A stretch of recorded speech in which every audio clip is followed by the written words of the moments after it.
अड्डा CNBC आवाज Motilal Oswal studio से लाइव।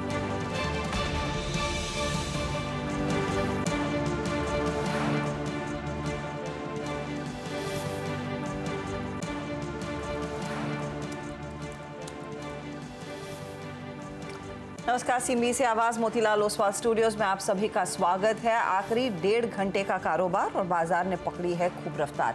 क्या होगी आपकी क्लोजिंग रणनीति, उस पर करेंगे बातचीत, लेकिन पहले हेडलाइंस। फरवरी सीरीज का शानदार आगाज, निफ्टी 1.5% से ज्यादा बढ़कर 21,650 के पार। Reliance, ICICI bank, HDFC bank और L&T जैसे दिग्गजों ने भरा जोश। बैंक निफ्टी और मिड कैप में भी 1% से ज्यादा की तेजी। इंडिया विक्स में भी 11% का उछाल। और सरकारी कंपनियों में फिर तूफानी तेजी, करीब 3.5% उछला निफ्टी का। PSE इंडेक्स 7% के उछाल के साथ वायदे का टॉप गेनर बना ONGC।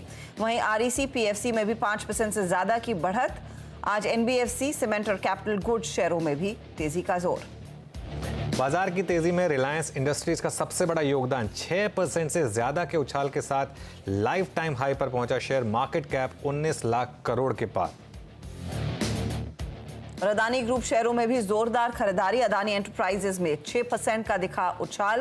पोर्ट, ACC, अंबुजा और कैश वाले शेयरों में भी 3 से 5% की तेजी।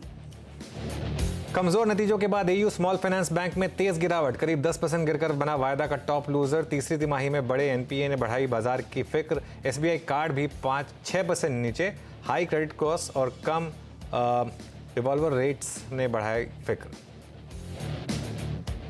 और अनुमान से सुस्त रहे तीसरी तिमाही में BPCL के नतीजे। मुनाफा 60% घटकर 3,397 करोड़, मार्जिन भी हुआ आधा। वहीं भारत इलेक्ट्रॉनिक्स के शानदार नतीजे, प्रॉफिट 50% उछला। अब बाजार को ITC, बजाज फाइनेंस और NTPC के नतीजों का इंतजार।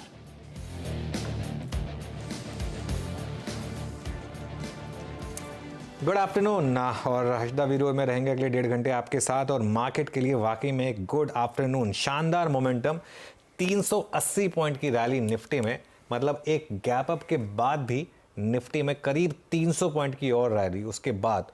और ऑलमोस्ट एक डीजा वू की फीलिंग है आज, क्योंकि यही हुआ था जब असेंबली इलेक्शन के वर्डिक्ट आए थे। उसके बाद एक गैप अप हुआ, लेकिन उसके बाद भी मार्केट रुका नहीं वहाँ से। और जो वीकेंड पर एक पॉलिटिकल डेवलपमेंट हुई, जैसा कि हम सुबह एक्सप्लेन कर रहे थे कि एक वापस मार्केट को एक मैक्रो ट्रिगर मिला, एक वापस मार्केट को एक मैक्रो क्यू मिला, जिसने शायद वापस एक पूरी की पूरी जो समीकरण है वो बदले हैं। प्लस नई सीरीज़ का आगाज़, तो पिछली सीरीज़ का कोई बैगेज नहीं था आपके पास जनवरी सीरीज़ का, इसकी वजह से एक शानदार मोमेंटम। और निफ्टी ने एग्जैक्टली बाय जोन को रिस्पेक्ट करके वहाँ से एक शानदार मोमेंटम दिखाया। अब सबसे बड़े रेजिस्टेंस जोन के हम ऊपर ट्रेड कर रहे हैं, 21,650 के आसपास जो था उसके ऊपर ट्रेड कर रहे हैं। और अब मुझे लग रहा है कि मार्केट यहाँ से शायद आपको एक वन वे तेज़ी दिखाए। Reliance, just look at Reliance, जिस तरीके से रिलायंस ने वो दिखाया। ऑब्वियसली बैंक्स भी मजबूत, तो एक स्ट्रॉन्ग क्लोज की तरफ बढ़ते हुए बहुत ही जोरदार तेजी। और जब रिलायंस जैसे दिग्गज साथ दे तो फिर तेजी को आप कुछ रोक नहीं सकता। और दूसरी तरफ ऑफ कोर्स बैंकों का भी हाथ है। रिलायंस पर इंडिविजुअली बात करेंगे, लेकिन अनु, जिस समय जिस तरह की जो थ्रस्ट मिला है, जिस तरह से ऊर्जा आई है मार्केट्स में, अगला पड़ाव क्या रहेगा? क्योंकि देखते ही देखते 21,700 के भी पार हम निकल चुके हैं। देखिए हर्षदा, ये कल तो मैंने खैर हंसी मजाक में बात कही थी, लेकिन ये बात हुई थी कि नीतीश कुमार एक बहुत बड़ा एक एग्जाम्पल हो सकते हैं लोगों के लिए कि कैसे अगर आपका एक पर्टिकुलर एम है तो आपको जिस तरफ की हवा बह रही है उस तरफ हो जाना चाहिए, ठीक है ना। और देखिए अब आप मार्केट में, अब आप लॉन्ग रहें, आप भी मार्केट ने, हमारी मार्केट जो गिरी थी वो थोड़ी प्रॉफिट बुकिंग थी, थोड़े वीक हैंड्स को बाहर निकालना था, थोड़ा वो HDFC बैंक की सेलिंग, FI की सेलिंग, वो सब था। कोई इनहेरेंट रीज़न नहीं था मार्केट के गिरने का, ये करेक्शन थी। मैं हमेशा एक चीज़ बोली थी कि करेक्शन है, खत्म होगी, बड़ी ट्रेड मिलेगी आपको। और आज सुबह सुबह क्लियर हो गया था वो कि बस लॉन्ग हो जाइए। और आप आज सुबह का लो जो है वो आपका स्टॉप लॉस। अब ऑब्वियसली अब वो करीब 300 पॉइंट नीचे है। सुबह तो वो ट्रेड बहुत अच्छी थी, अभी भी मुझे लग रहा है कि ट्रेड बहुत अच्छी है, क्योंकि अब ये अगला पड़ाव ऑल टाइम हाई का एक रेजिस्टेंस आएगी आपको 21,800 से 22,000 के बीच में, लेकिन उसके बाद सीधा मार्केट के लिए नेक्स्ट जो है स्टॉप है वो ऑल टाइम हाई है। जिस तरीके से आज रिलायंस चला है ना, वो कुछ कह रहा है मार्केट के लिए। लीडरशिप मिली है मार्केट को, जब तक HDFC बैंक नहीं प्रोवाइड कर पा रहा था, रिलायंस ने उसको प्रोवाइड किया। शानदार मोमेंटम यहाँ पर। बैंक निफ्टी की जहाँ तक बात है, मजबूती है, हालांकि थोड़ा ओपी लेवल से हल्का जरूर हुआ है, लेकिन फिर भी मुझे लग रहा है 45,500 to 46,000 के बीच में एक रेजिस्टेंस है। लेकिन कन्विक्शन मेरा अभी भी निफ्टी पे ज़्यादा बैंक निफ्टी में होगा। ये देखिए आप, निफ्टी बैंक में इंट्राडे में कोई पैसा नहीं बना है, मतलब बहुत ज़्यादा पैसा नहीं बना है। निफ्टी में इंट्राडे में भी बहुत ज़्यादा पैसा बना है, जिसका मेन कारण रिलायंस है ऑफकोर्स। तो इसलिए मेरा कन्विक्शन निफ्टी में बहुत ज़्यादा है कंपेयर टू बैंक निफ्टी। मेरे ख्याल से निफ्टी पहले ऑल टाइम हाइट करेगा, बैंक निफ्टी को टाइम लगेगा ऑल टाइम हिट करने में। तो निफ्टी पहले आपके ट्रेड पर रहना चाहिए, जहां पर 385 अंकों की बढ़त आ चुकी है। आज का लो देखिए 21,429 का, और इस समय आप गौर करेंगे तो 21,738 के आसपास ट्रेड करता हुआ। तो 300 पॉइंट का मूव हमने वो स्क्रीन पर आते देखा है, वो जो ग्राफ दिखा रहा है। लेकिन आज का बड़ा जो मूवर है और जो बड़ी तेजी बनी है, इस तेजी की ट्रेन का engine of course Reliance industries है। तो क्या ये सिर्फ कच्चे तेल का उबाल है या फिर कुछ और है अंडरलाइंग स्ट्रेंथ? नहीं, ये कच्चे तेल के उबाल की वजह से मार्केट ये इस तरीके से नहीं करेगा। मेरे ख्याल से क्या हुआ है हर्षदा, रिलायंस में आज के डिलीवरी नंबर्स देखना थोड़ा इंटरेस्टिंग होगा। मुझे लग रहा है कि एक व्यू लिया गया है कि अब अगली तेज़ी को रिलायंस लीड करेगा यहाँ से। ये किसी फंड ने या 3-4 लार्ज फंड्स ने एक व्यू लिया है और इसकी वजह से ये स्टॉक इस तरीके से भागा है। और देखिए नंबर्स के बाद थोड़ा स्टॉक ने कंसोलिडेट किया था, ये हमेशा करता है रिलायंस। नंबर्स ठीक ठाक थे लेकिन उसके बाद कंसोलिडेट करता है।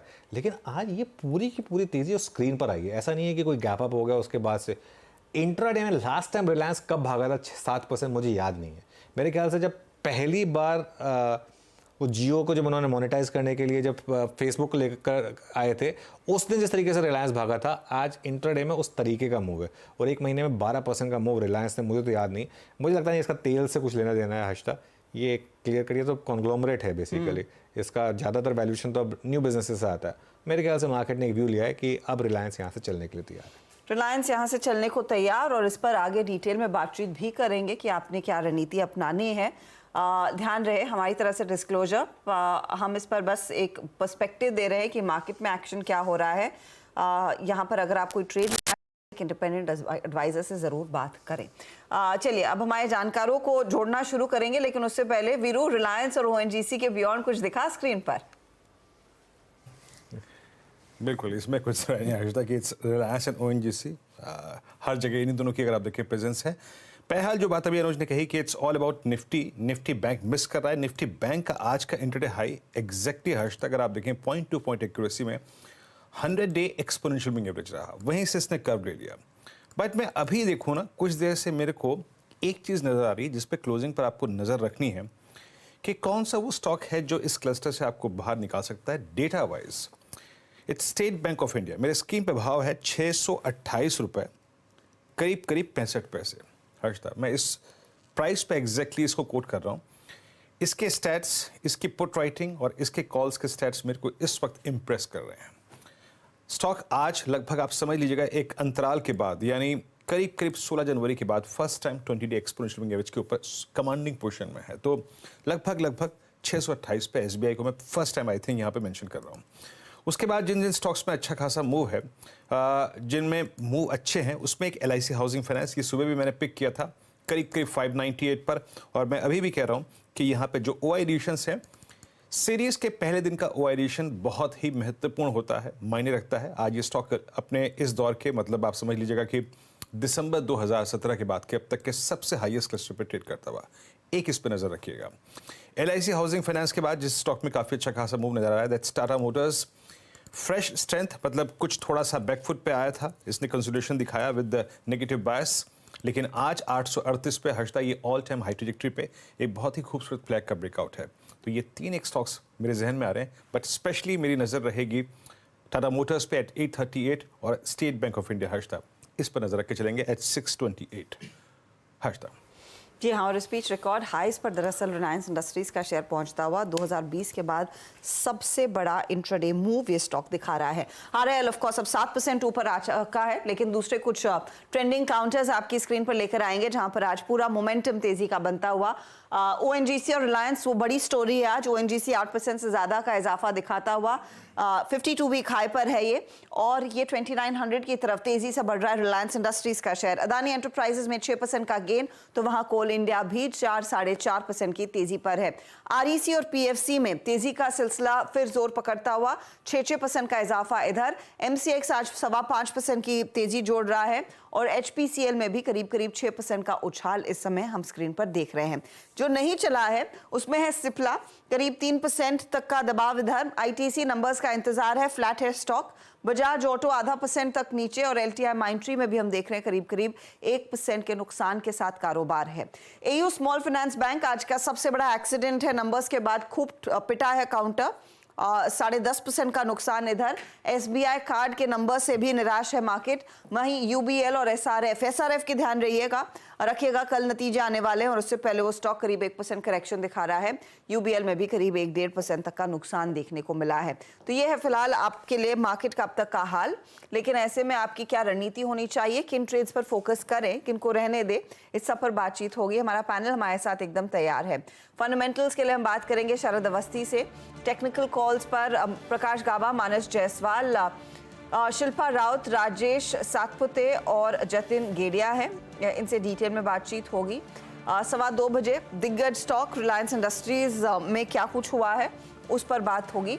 साथ ही साथ आज आईजीएल के नंबर्स के बाद कंपनी के मैनेजमेंट से हम रूबरू होंगे। एमडी कमल किशोर चटवाल हमारा साथ देने वाले हैं। 240 पर ऑफ कोर्स कल आने वाले नतीजे फोकस में रहेंगे। विवेक अय्यर बताएंगे एलएनटी से मार्केट क्या एक्सपेक्ट कर रहा है। फिर 245 पर सुमित को हम जोड़ेंगे, डॉक्टर रेड्डीज, एसआरएफ, वोल्टास के तीसरी तिमाही के नतीजे जो आएंगे कल, उससे मार्केट को क्या उम्मीद है। 2:30 बजे पाइपर सेरिका के फंड मैनेजर हमारे साथ अभय अग्रवाल जुड़ेंगे। 3 बजे यतिन से जानेंगे डीलिंग रूम में का क्या एक्शन बनता हुआ दिखाई दिया है। और ऑफ कोर्स बीटीएसटी, एसटीबीटी और क्लोजिंग की तरफ बढ़ेंगे। ओके, चलिए फिर शुरुआत करते हैं और हमारे पैनल को एक बार स्क्रीन पर रखते हैं और कॉल्स लेना शुरू करते हैं। गुड आफ्टरनून गाबा सर, क्या रहेगी इस समय की call? Good afternoon to you. Stock का नाम है हीरो मोटर्स। बहुत अच्छी तेजी है हीरो मोटर्स में, ट्रेड कर रहा है 4566 पर। इसका टारगेट होगा 4600 का नियर टर्म का। स्टॉप होगा टाइट 45 करीब 4540 का। तो अपना होना चाहिए 4600 के लिए हीरो मोटर्स। सो के लिए तेजी करें हीरो मोटो कॉर्प जो अब 3% ऊपर आ रहा है। मानस, गुड आफ्टरनून, आपका ट्रेड? गुड आफ्टरनून हर्षदा जी। तो देखिए बीपीसीएल में खरीदारी करनी है, फ्रेश ब्रेकआउट है, स्टॉक करेक्ट भी हुआ था बीच में लेकिन 20 डे मूविंग एवरेज पे सपोर्ट लिया। आज एक प्राइस ब्रेकआउट देखने को मिला है, बेहतर वॉल्यूम देखने को मिले हैं। तो बीपीसीएल में करंट लेवल्स पे खरीदारी करनी है। 484 का आपको स्टॉप लॉस लगाना है और 515 रुपए के टारगेट सेट करने हैं। ये कैश लेवल्स हैं। ऑप्शन में अगर ट्रेड लेना हो तो 500 वाला कॉल ऑप्शन जो 20 रुपए पे ट्रेड हो रहा है वहां पर आप खरीदारी करिए। 14 रुपीज का स्टॉप लॉस लगाइए और 32 रुपए के टारगेट सेट करिए। ओके, ये हो गया ट्रेड बीपीसीएल। राजेश सतपुते जी, आपका trade? Viren and good afternoon everyone. Viren देखिए, मेरी नज़र बैंकिंग स्टॉक्स पे है। मुझे लगता है यहाँ पे शॉर्ट कवरिंग होनी चाहिए। तो अगर इसमें से एक काउंटर अगर आप देखें तो वो है बैंक ऑफ बड़ौदा। एसबीआई अच्छा लग रहा है लेकिन बैंक ऑफ बड़ौदा आप देखिए यहाँ पे एक फ्रेश ब्रेकआउट आ चुका है। इसका जो रेजिस्टेंस था वो था करीबन 232 का फ्यूचर में और ये 235 पे चल रहा है। तो मेरे हिसाब से जिस तरह से पैटर्न पैन आउट है, बैंक ऑफ बड़ौदा में शॉर्ट कवरिंग आनी चाहिए। करीबन इसका जो टारगेट दिखता है 242 पहला रहेगा लेकिन 250 तक की जगह बनेगी। मुझे लगता है कि 242 का ब्रेकआउट मिलेगा, जो इसका रिसेंट हाई था उसको सरपास करके 250 तक जाएगा। तो बैंक ऑफ बड़ौदा बाय करें, स्टॉप लॉस होगा 231 का। बैंक ऑफ बड़ौदा बाय करें, 231 का स्टॉप लॉस होगा यहाँ पर। शिल्पा राउत को जोड़ते हैं। शिल्पा जी, गुड आफ्टरनून, बताइए आपकी ट्रेड। जी गुड आफ्टरनून एवरीवन। मुझे यहाँ पे इंडिया मार्ट अच्छा लग रहा है। इंडिया मार्ट अराउंड 2550 फ्यूचर्स में ट्रेड कर रहा है। मुझे लगता है 2630 से 2700 के लेवल्स इसको आप इमीडिएटली बेसिस पे आते हुए देखेंगे। तो ऑप्शंस के थ्रू ट्रेड कर सकते हैं। 2600 का कॉल ऑप्शन इंडिया मार्ट का रफली 82 रुपीज़ में अभी ट्रेड कर रहा है। आप यहाँ पे स्टॉप लॉस 65 का मेंटेन कीजिए। जो पहला टारगेट रहेगा वो रहेगा 105 का। इसके ऊपर रहता है तो 125 से 140 के भी लेवल्स आते हुए मिलेंगे। ओके, तो इंडिया मार्ट में एक अपॉर्चुनिटी 2600 का कॉल लेने की सलाह शिल्पा जी मेंशन कर रही हैं। ये फिलहाल आपके लिए एक ट्रेड तेजी का बन रहा है। चलिए शरद अवस्थी को जोड़ लेते हैं। शरद जी, गुड आफ्टरनून, बताइए फंडामेंटली क्या पिक है? जी गुड आफ्टरनून। हमें लगता है प्राइवेट लाइफ इंश्योरेंस स्टॉक्स में काफ़ी डिसेंट करेक्शन हमने देखी है पिछले कुछ समय में। तो एचडीएफसी लाइफ जो प्राइवेट साइड से सबसे बड़ी कंपनीज में से एक है और हमें लगता है मर्ज्ड एंटिटी की जैसे जैसे बैंका की फोकस बढ़ती है उसका फ़ायदा इनको भी मिलना चाहिए। और लाइफ इंश्योरेंस में नेशनल लेवल पे पेनिट्रेशन अभी भी नेग्लिजिबल है। लॉन्ग टर्म वो ट्रिगर तो पॉजिटिव है ही है। और ये करेक्शन के बाद वैल्यूएशंस भी अट्रैक्टिव है, मोस्ट प्रॉफिटेबल प्रोडक्ट्स इनके पास हैं, अग्रेसिव प्लान्स हैं आगे के भी, और पास्ट में भी जो इनोवेटिव प्लान्स इन्होंने डिलीवर किए हैं वो काफ़ी अच्छे हैं। तो हमें लगता है आने वाले समय में भी ये उस चीज़ पे बेनिफिट करेंगे। अभी जो एक्सपेक्टेशंस है वो काफ़ी सबड्यूड है, हमें लगता है इसमें एक ऑप्शन और मतलब एक चांस है कि काफ़ी बड़ी री रेटिंग इन नंबर्स में आने वाले समय में देखने को मिले। तो अगर 3 टाइम एम्बेडेड वैल्यू पे भी ट्रेड करता है तो हमें लगता है 750-800 रुपए के लक्ष्य के हिसाब से एचडीएफसी लाइफ इंश्योरेंस एक काफ़ी बढ़िया लॉन्ग टर्म बेट होनी चाहिए। ओके, एचडीएफसी लाइफ यहाँ पे एक फंडामेंटल कॉल है, और बाकी कॉल्स में शामिल रही हीरो मोटोकॉर्प प्रकाश सर की, बीपीसीएल मानस ने पिक किया है इस वक्त, इंडिया मार्ट शिल्पा जी ने पिक किया है, और साथ ही साथ बैंक ऑफ बड़ौदा 234 राजेश सतपथे जी की कॉल है। कुछ कॉल्स उन पे बात करते हैं जो आपने सुबह सुबह सीएनबीसी आवाज़ पे लॉन्ग की थी। एक बार लेके आइए कमेंट्स @2247, सुबह कॉल्स में शुमार था ये। उसके बाद मेरा एक रिपीटेटिव प्रश्न भी था मानस से, मानस इसको कैसे खेलना चाहिए। बहुत ही शानदार, अगर आप देखें तो यहाँ पे राउंडिंग बॉटम का ब्रेकआउट था। मानस उस ट्रेड ने आई थिंक हमने गुरुवार को भी डिस्कस किया था, आज सुबह भी डिस्कस किया था। Now it's at all time high. आपका व्यू मानस, अभी भी कोई कॉल ऑप्शन हमें थोड़ी डेल्टा डिफ्टिंग करके ऊपर की राइड कर सकते हैं क्या, और फ्यूचर्स पे आपका टेक? देखिए क्योंकि 3 दिन की हमने अच्छी खासी रैली देखी, 2050 से 2250 तक के भाव देखने को मिले, 200 रुपए की तेजी देखने को मिली। तो मेरे ख्याल से आप यहाँ पर तेजी नहीं करनी चाहिए। आपके पास लॉन्ग पोजीशन है तो बने रहिए, क्योंकि कहीं पर भी वीकनेस नहीं है। तो और जो टेक्निकल टारगेट थे आई थिंक वो ऑलरेडी अचीव हो चुके हैं। 2230 2235 के टारगेट थे जो ऑलरेडी अचीव हो चुके हैं। अब आपको करना केवल इतना है कि अपना स्टॉप लॉस को रिवाइज करके 2219 पे लगा के रखिए और बने रहिए, क्योंकि वीकनेस नहीं है। ऐसा हो सकता है कि ये 2300 रुपए तक के भी भाव दिखा दे, तो अपनी पोजीशन में बने रहिए, लेकिन फ्रेश खरीदारी करना थोड़ा सा मुश्किल लग रहा है। कि अच्छा, एक बार जरा निफ्टी के टॉप गेनर्स देखिए, सब देख के लग नहीं रहा कि ये लार्ज कैप स्टॉक्स हैं। ONGC 8%, Reliance 7%, Adani enterprises 6%, BPCL 5%, Adani ports 4.5%। आज सुबह एक व्यू हश्ता लिया था अदानी ग्रुप पे मेरे, क्योंकि अगेन जो वीकेंड पर जो पॉलिटिकल डेवलपमेंट हुई हैं, ये पूरा का पूरा उसका मामला है। क्योंकि वेदर यू लाइक इट और नॉट, अदानी ग्रुप स्टॉक्स के फॉर्चून्स काफ़ी कुछ इस चीज़ मार्केट के हिसाब से काफ़ी इस चीज़ पर डिपेंड करती हैं कि करंट गवर्नमेंट वापस आ रही है या नहीं आ रही है। लेकिन मार्केट का तो व्यू वही है, अब असल में वो है या नहीं पता नहीं, लेकिन मार्केट का व्यू तो ये है। इसके लिए भी आज अदानी ग्रुप के स्टॉक अच्छे चले, प्लस वो एसीसी के नंबर्स काफ़ी अच्छे आए थे। उसके बाद वैसे ही मार्केट का थोड़ा सा एक फ्लेवर था अदानी ग्रुप को लेकर, और आज वो थोड़ा सा जो पॉलिटिकल एंगल थी। ठीक है, कभी भी इस तरीके की डेवलपमेंट्स हों मैक्रो ट्रिगर, तो उस पर हमेशा ध्यान रखिए। पिछले हफ्ते तक व्यू था कि मार्केट में अब करेक्शन आएगा, लेकिन जब ये वीकेंड पे डेवलपमेंट हुआ, मैंने इनफैक्ट एक वीकेंड पे भी एक रील बना दी थी कि मेरा जो अब तक का जो एक नेगेटिव व्यू था, अब मैं उसको चेंज कर रहा हूँ, क्योंकि फैक्टर चेंज हो गए हैं। एक बहुत बड़ा फैक्टर चेंज हो गया, और यही एक ट्रेडर को आना चाहिए, निम्बल फुटेड। मतलब आप कि जो मर्जी एक व्यू हो, अगर मार्केट आपको एक डिफरेंशिएशन दे रहा है। आज भी बहुत लोगों ने फॉर एग्जांपल 100 पॉइंट निफ्टी ऊपर खुलने के बाद उसको शॉर्ट करने की कोशिश करी होगी, क्योंकि माइंडसेट यही है।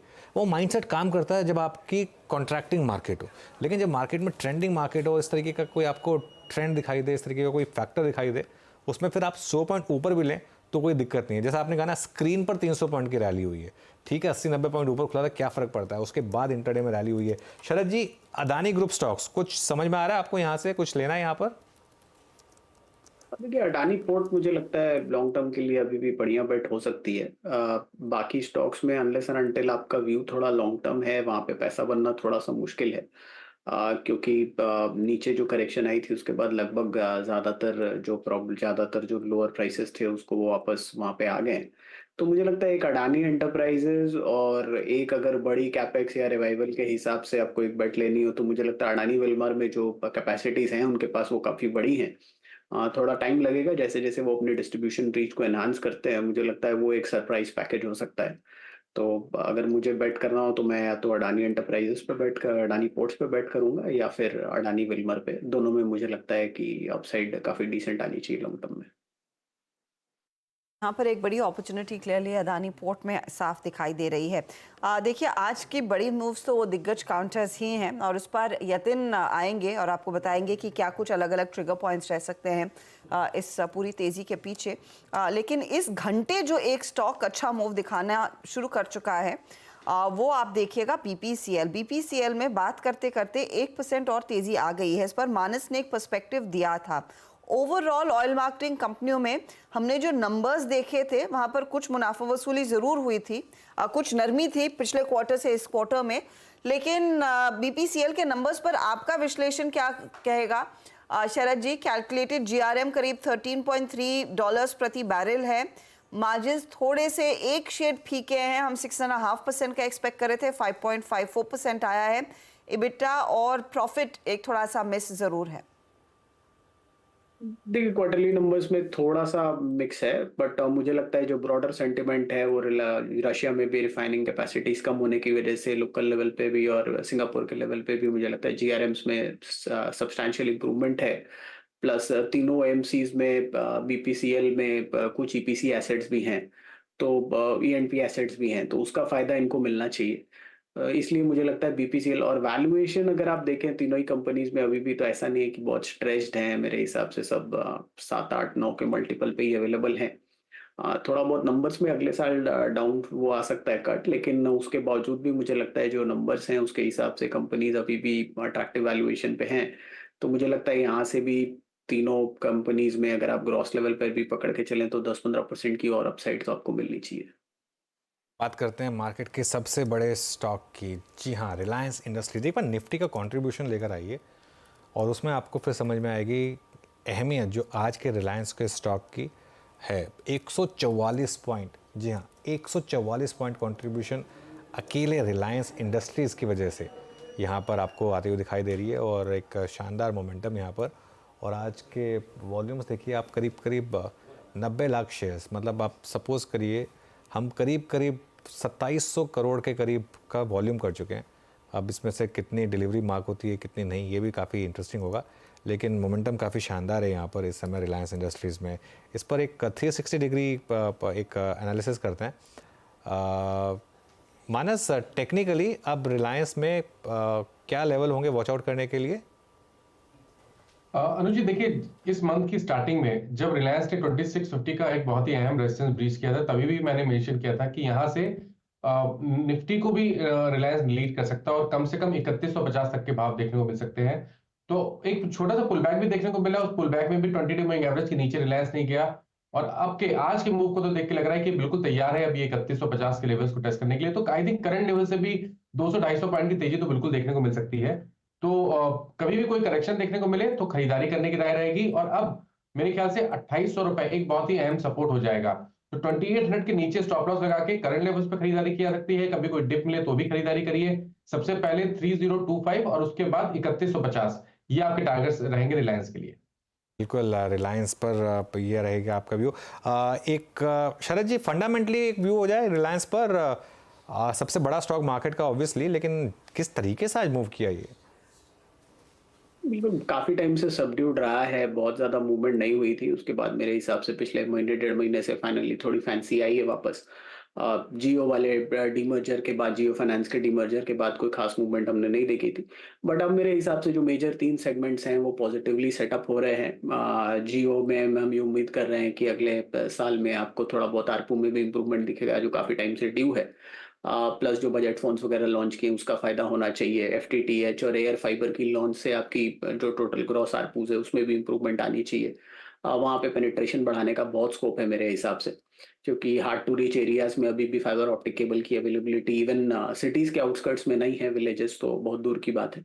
तो मुझे लगता है वो एक स्पेस है जहाँ ज्यादातर ब्रॉडबैंड में आपको बहुत बड़ी इंप्रूवमेंट आने वाले समय में देखने को मिलनी चाहिए। इसके अलावा 5G के साथ साथ जो आरपू इंप्रूवमेंट है वो भी होना चाहिए।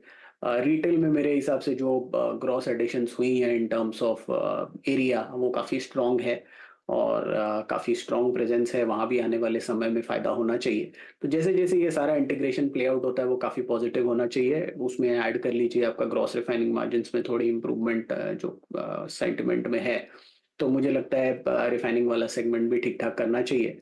और जो रिसेंट कुछ रेगुलेटरी चेंजेस वगैरह आए हैं उसकी वजह से गैस प्राइसेस रियलाइजेशन में भी थोड़ी इंप्रूवमेंट आनी चाहिए, नए गैस फील्ड से, कॉम्प्लेक्स गैस फील्ड से, उसका भी फायदा नंबर्स में दिखना चाहिए।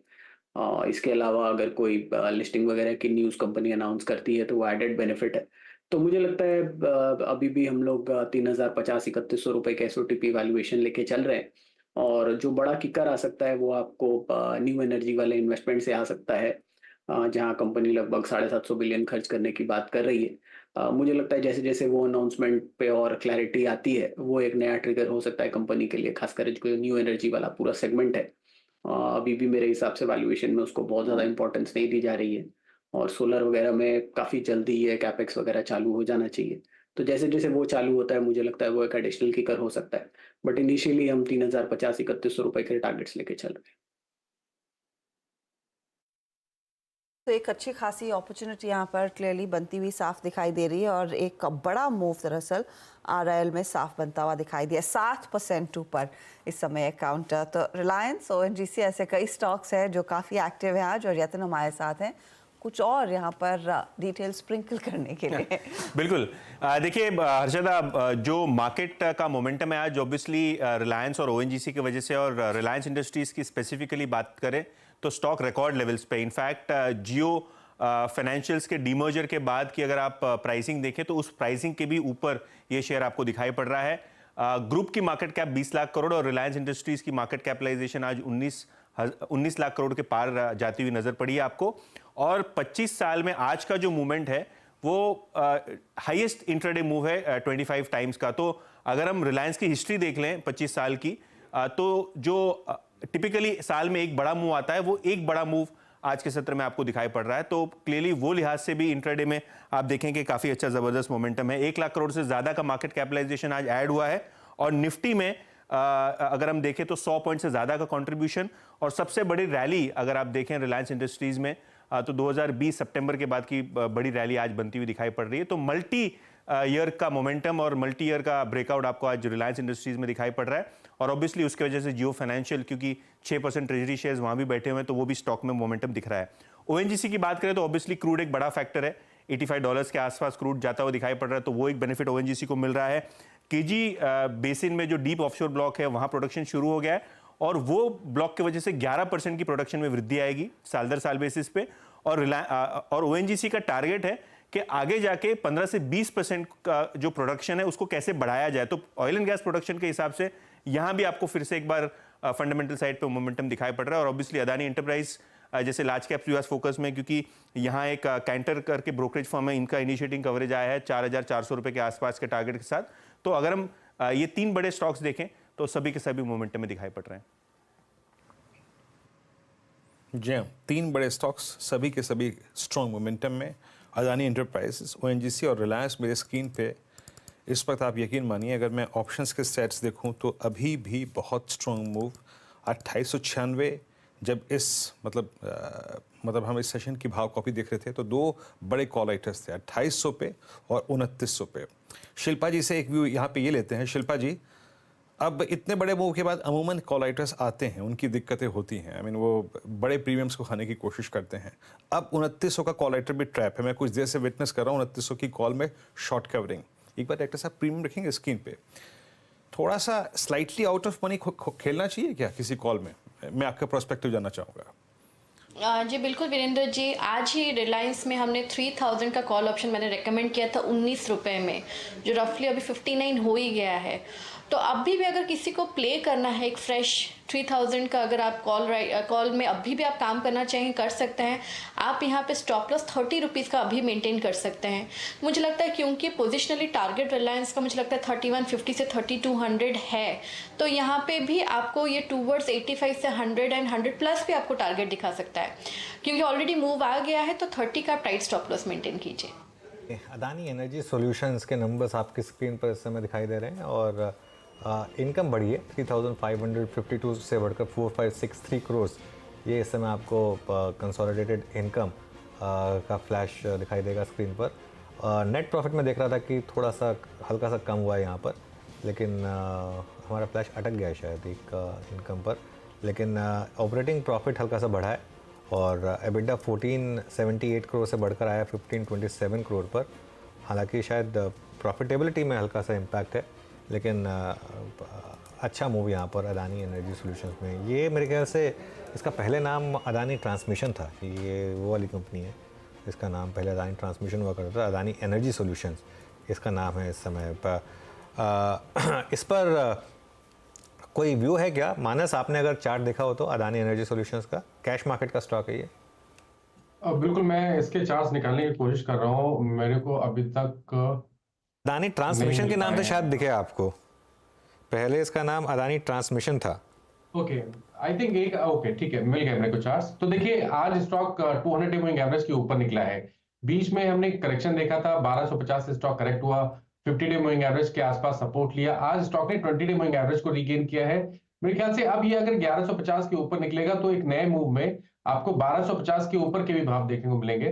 तो अगर आप पोजिशनल ट्रेडर हैं और एक स्टॉप लॉस आप थोड़ा सा बड़ा लगा सकते हैं 1049 का, तो आप करंट लेवल्स पे भी खरीदारी कर सकते हैं। सबसे पहले 1200 1250 की रेंज, वो लेवल्स निकल गए तब तो आपको उसके ऊपर 200 या 250 रुपए की तेजी देखने को मिल जाएगी। तो ये एक अच्छी अपॉर्चुनिटी, करीब 1100 के बियॉन्ड जाता हुआ ये काउंटर नंबर्स काफ़ी अच्छे हैं इस पर्टिकुलर कंपनी के। चलिए एक दो और ट्रेड्स आपकी स्क्रीन पर लेकर आते हैं। एक बार निफ्टी बैंक देखिएगा, 583 से 600 पॉइंट की बढ़त देखने को मिल रही है। इस घंटे एक्सिस बैंक में अपनी तेजी और बढ़ती हुई दिखाई दे रही है। 1060 के लेवल्स आ चुके हैं एक्सिस बैंक में, 1.5% का इजाफा इधर और आधे % की तेजी अब कुछ देर पहले ही आती हुई दिखाई दी है। इंडसइंड बैंक में भी हर टिक के साथ यहाँ पर चाल जो है और मजबूत हो रही है। हमारे साथ जतिन गेडिया भी जुड़ चुके हैं। Jatin, good afternoon. कोई ट्रेड इस समय आपका ताज़ा? Good afternoon everybody. तो मेरे को लगता है कि कहीं ना कहीं ये जो पुल बैक है वो ओवरडन है। मेरे को लगता है कि जो निफ्टी है वो अपने रेजिस्टेंस जोन के तकरीबन के पास आ गया है। इसके लिए मैं यहाँ पे लॉन्ग ट्रेड नहीं, शॉर्ट ट्रेड इनिशिएट करना चाहूँगा। जो शॉर्ट ट्रेड होगा वो मेरा टाटा कंज्यूमर पे होगा। टाटा कंज्यूमर में लास्ट ट्रेडिंग सेशन में हमने एक शार्प डिक्लाइन देखा था। उसके बाद आज जो पुल बैक आया है वो pull back around 20 hourly average पे आके रेजिस्टेंस लेके फिर से एक वीकनेस दिखा रहा है। तो मैं टाटा कंज्यूमर सेल करके चलना चाहूँगा। मेरे टारगेट्स रहेंगे 1100 के और मेरा स्टॉप लॉस 1160 का। टाटा कंज्यूमर। चलिए अब बात करते हैं यूनियन बजट से। उससे पहले वित्त मंत्रालय ने स्टेट ऑफ इकोनॉमी या कहें आर्थिक समीक्षा रिपोर्ट जारी की है। इस रिपोर्ट में FY25 में रियल जीडीपी ग्रोथ 7% के करीब रहने का अनुमान है। और क्या कहा गया इस रिपोर्ट में, ये बताने के लिए लक्ष्मण जुड़ गए हमारे साथ। लक्ष्मण जी, गुड आफ्टरनून। तो पहले तो ये बताइए, क्या ये जो हम इकोनॉमिक सर्वे हर साल देखते हैं, क्या ये उसी का रीहैश्ड वर्जन है? अब सर्वे नहीं आएगा, यही आएगा, और क्या है इसमें खास? बिल्कुल आपने सही कहा कि इकोनॉमिक सर्वे नहीं आएगा। अंतरिम बजट है, इस वजह से इकोनॉमिक सर्वे नहीं पेश किया जाएगा। जब आम बजट पेश किया जाएगा जुलाई में, तो उससे ठीक एक दिन पहले आर्थिक सर्वे पेश किया जाएगा। लेकिन चूंकि इकोनॉमिक सर्वे सरकार पेश नहीं कर पा रही तकनीकी तौर पर, तो ये समीक्षा रिपोर्ट सरकार ने पेश की है। और इसमें जो है ये दरअसल इकोनॉमिक सर्वे से कहीं ज़्यादा बड़ा दस्तावेज है, क्योंकि सरकार ने इसमें पूरी इकोनॉमी पे एक वाइट पेपर कह सकते हैं वो पेश किया है।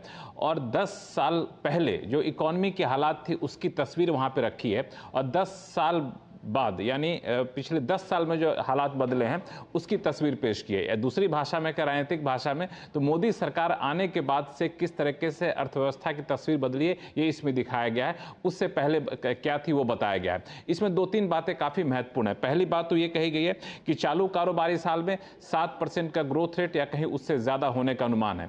इतना ही नहीं, उससे अगले कारोबारी साल में 2025 में भी ये 7% के आसपास ग्रोथ रेट अनुमान होने का अनुमान है। अगर सब कुछ ठीक रहा तो लगातार तीसरे साल भी 7% से ज्यादा ग्रोथ रेट हासिल हो जाए तो कोई आश्चर्य नहीं होगा।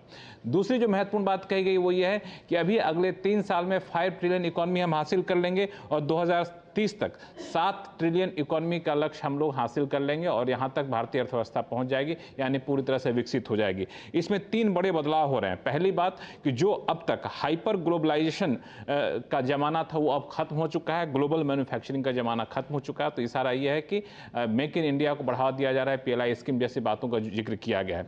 दूसरी चीज कि अब तक 10 साल पहले तक इंडियन इकोनॉमी में खास तौर से सिर्फ पब्लिक इन्वेस्टमेंट पर जोर दिया जाता था। अब पब्लिक इन्वेस्टमेंट नहीं, पब्लिक समेत प्राइवेट इन्वेस्टमेंट भी काफी तेजी से बढ़ रहा है, इसको दर्शाया गया इस रिपोर्ट में। और तीसरा कि अब टेक्नोलॉजी जो है वो ग्रोथ का एक की ड्राइवर के तौर पर उभर कर सामने आए, इसका जिक्र किया गया। हाँ, चुनौती दी गई है, वैश्विक स्तर पर महंगाई एक बड़ी चुनौती है, दुनिया में अर्थव्यवस्था की रफ्तार थोड़ी धीमी पड़ी, ये चुनौती है। इसका असर ये दिख रहा है कि एक्सपोर्ट हमारा कम होगा, लेकिन FDI लगातार बढ़ने की संभावना है, FPI लगातार बढ़ने की संभावना है, इस रिपोर्ट में कहा गया है।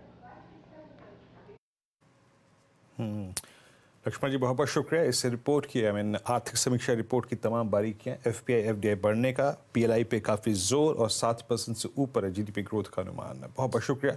ये एक बड़े प्रारूप में अगर आप देखें इस रिपोर्ट को पेश किया गया है एवज में आर्थिक सर्वेक्षण के। बहुत बहुत शुक्रिया लक्ष्मण जी आपका। इस बीच निफ्टी अगर आप देखें आपकी स्क्रीन पे 21,708 और निफ्टी आईटी बिल्कुल फ्लैट हो चला है। अपने गेंस को थोड़ा सा अगर आप देखें सरेंडर किया 36,492। एक एक करके जरा एक बार आप तमाम वो स्टॉक्स लेके आइए जो इंफ्रास्ट्रक्चर से जुड़े हुए हैं। आप लेके आइए एलएनटी। सुबह का मूव क्या स्ट्रॉन्ग मूव था, डे हाई के जोन में गया। सुबह हमने ट्रेड भी पिक किया था इस पर मेरे ख्याल से आशीष बहती के साथ। आज 3699 का भाव आपकी स्क्रीन पे ये करियर के हाईएस्ट क्लस्टर पे है। फिर अगर आप मिड कैप में जाए, लेट्स ब्रिंग आईआरबी इंफ्रा। मेरे स्क्रीन पे ये स्टॉक इस वक्त अभी अभी डे हाई की ट्रैजेक्टरी में आया है। इट्स करीब 59.20। एक बार चार्ट लेके आएंगे। आईआरबी इस वक्त डे हाई पर 59.10 रुपये। आपका व्यू जानना चाहूँगा इस पे राजेश सतपुते जी। एलएनटी पे एक तो नया प्रोस्पेक्टिव क्या बन रहा है, कहाँ तक का जोन खुल रहा है, और आईआरबी पे किसी के पास ट्रेड है तो मात्र 2 महीने के अंतराल में 35 का 60 नया टारगेट क्या खुल रहा है इस स्टॉक पे? वीरेंद्र जी देखिए आईआरबी का मूव ऑलरेडी मेरे हिसाब से ये मूव ऑलरेडी शुरू है और यहाँ पे as far as the levels are concern यहाँ पे चार्टिकली कहीं आपको प्रोजेक्शंस नहीं दिख रही या कहीं आपको ब्रेकआउट के टारगेट्स नहीं आ रहे, तो मोमेंटम स्ट्रांग है, यही इसका जिस्ट है। मेरे हिसाब से अगर पोजीशन है तो आप बने रहे। टारगेट देना थोड़ा इम्पॉसिबल क्योंकि जो टारगेट था 35 + 35 तो ऑलमोस्ट हिट हो जाएगा, तो 70 का एक टेंटेटिव टारगेट हो जाएगा इसमें अकॉर्डिंग टू चार्ट। लेकिन the point is move already हो चुका है, पक गया है यहाँ पे, तो फ्रेश ट्रेड में आईआरबी को अवॉइड करूंगा। लेकिन एलएनटी जिसका आपने जिक्र किया, मुझे इसका चार्ट वीरेंद्र जी बहुत बढ़िया लगता है।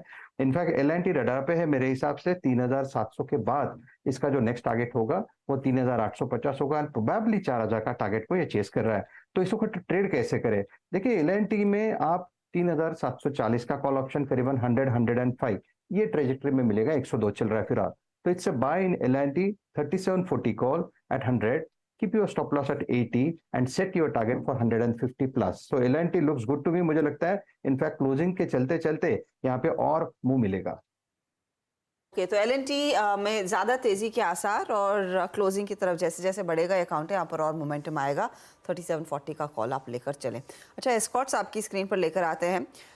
ये है करीब 2-2.5% ऊपर, अब नेली 3% की तेजी दिखाने में कामयाब। ओआई एडिशन आया है और पिछले आधे 1 घंटे में हमने देखा यहाँ पर मोमेंटम और जोर दिखा रहा है। गावा जी एक बार नजर डालेंगे क्या एस्कॉर्ट्स पर? 3028 पर क्या नई तेजी करें? बिल्कुल करना चाहिए, जगह अच्छी है खरीदने की। एस्कॉर्ट्स अगर किसी को खरीदना है तो ट्रेड करा है 3029, स्टॉप लगाना चाहिए 3000 का, तो 2930 रुपीज टारगेट होगा मेरे ख्याल से 3100 से 3120। सेटअप के हिसाब से एक ब्रेकआउट मिला है और जगह भी अच्छी है, बिल्कुल खरीदना चाहिए एस्कॉर्ट्स। स्टॉक्स में एक अच्छा मौका खरीदारी का साफ बनता हुआ दिखाई दे रहा है, एक अपॉर्चुनिटी है तेजी की। 2-3 और काउंटर्स हैं, एमआरपीएल, चेन्नई पेट्रो, क्योंकि बीपीएचपी की हम बात कर रहे थे तो इन स्टॉक्स पर भी आपकी नजरें होनी चाहिए क्योंकि वहां पर भी इस घंटे मोमेंटम आ रहा है। एक चीज़ इसमें मैं जोड़ रहा था, सॉरी हर्षिता, ये जो सारे स्टॉक्स चलने शुरू हुए हैं क्योंकि आपने सरकारी कंपनियों की बात की, बहुत कम ऐसा होता है कि ओएनजीसी और जो डाउनस्ट्रीम और अपस्ट्रीम दोनों साथ में चले। ये क्यों हो रहा है, आज क्यों चले ये? आज सुबह सुबह बीपीसीएल ने फॉर एग्जांपल एक ब्रेकआउट मूव दिया था। अगेन मार्केट की थीम क्या रही है पिछले पूरे 1 साल में? पीएसयूज, ठीक है, पीएसयू, और वो भी पीएसयूज जहां पर थोड़ा सा वैल्यूएशन कंफर्ट है, ठीक है। तो पीएसयू बैंक्स होगा, आज सुबह से पीएनबी चल रहा है for example, BPCL, HPCL, ONGC. और अगेन ये जो सुबह वाला जो वीकेंड वाला इवेंट था, बहुत लोगों ने कहा कि ऐसा क्या हो गया कि थर्सडे को हम नेगेटिव थे, मंडे को पॉजिटिव हो गया, क्योंकि एक बड़ा मैक्रो इवेंट आ गया। ये क्यों दोनों स्टॉक्स चल रहे हैं? क्योंकि इस गवर्नमेंट की पॉलिसी बहुत क्लियर रही है। आप देखिए, चाहे क्रूड के प्राइस कितने भी नीचे आए हो, प्राइस कट हुए ही नहीं। और ये मेरे ख्याल से अब हो सकता है एक टोकन प्राइस कट शायद आ जाए इलेक्शन से पहले, लेकिन ये चीज़ समझ लीजिए कि इस सरकार में ये नहीं होगा कि आपको कोई बहुत अग्रेसिव प्राइस कट्स मिल जाएंगे। तो इन कंपनियों की प्रॉफिटेबिलिटी पे कोई इम्पैक्ट नहीं आने वाला है। बस एक वो ओएनजीसी के लिए बस एक नेगेटिव आया था जब वो विंडफॉल टैक्स लगा था। अगर वो विंडफॉल टैक्स नहीं लगाया गया होता ना, बाय द वे, आज ओएनजीसी 500 रुपये का शेयर होता, और उससे आप जितना आपने विंडफॉल टैक्स लगाया ना, उससे ज़्यादा आप डिविडेंड ले सकते थे। वैसे बाय द वे ये मेरा एक व्यू है, लेकिन खैर ऑब्वियसली सरकार की अपनी एक प्रायोरिटी होती है।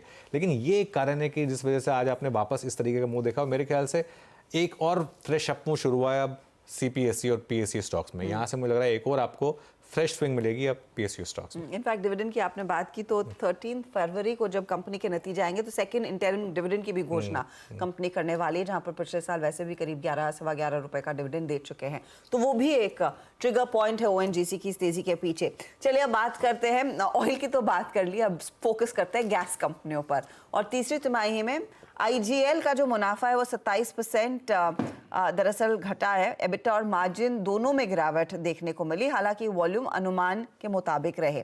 अब नतीजों पर और चर्चा करने के लिए कंपनी के MD कमल किशोर चटवाल हमारे साथ जुड़ गए हैं। कमल जी, स्वागत है आपका CNBC आवाज पर। क्वार्टरली आधार पर आपके मार्जिन्स में वीकनेस देखने को मिली है, डिस्पाइट द फैक्ट कि आपके वॉल्यूम्स में इजाफा रहा है और उम्मीद से बेहतर रहा है। ये ऐसा क्यों हुआ, अगर आप हमें ये समझा सके।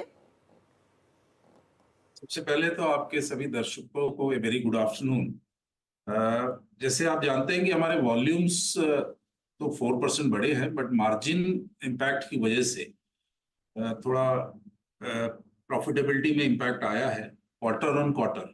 बट ईयर ऑन ईयर अगर आप देखें तो हमारा जो मार्जिन है वो हमने बल्कि बढ़ाई है लास्ट ईयर के अगर तिमाही से देखें, दैट इज Q3 ऑफ 22-23 से अगर कंपेयर करें तो हमारा प्रॉफिट करीब 41% बढ़ा है। तो मेजर रीजन अगर आप क्वार्टर ऑन क्वार्टर की बात करें तो उसके इम्पैक्ट का मेजर रीजन है कि APM एलोकेशन 2 बार इस क्वार्टर में थोड़ा कम हुआ था।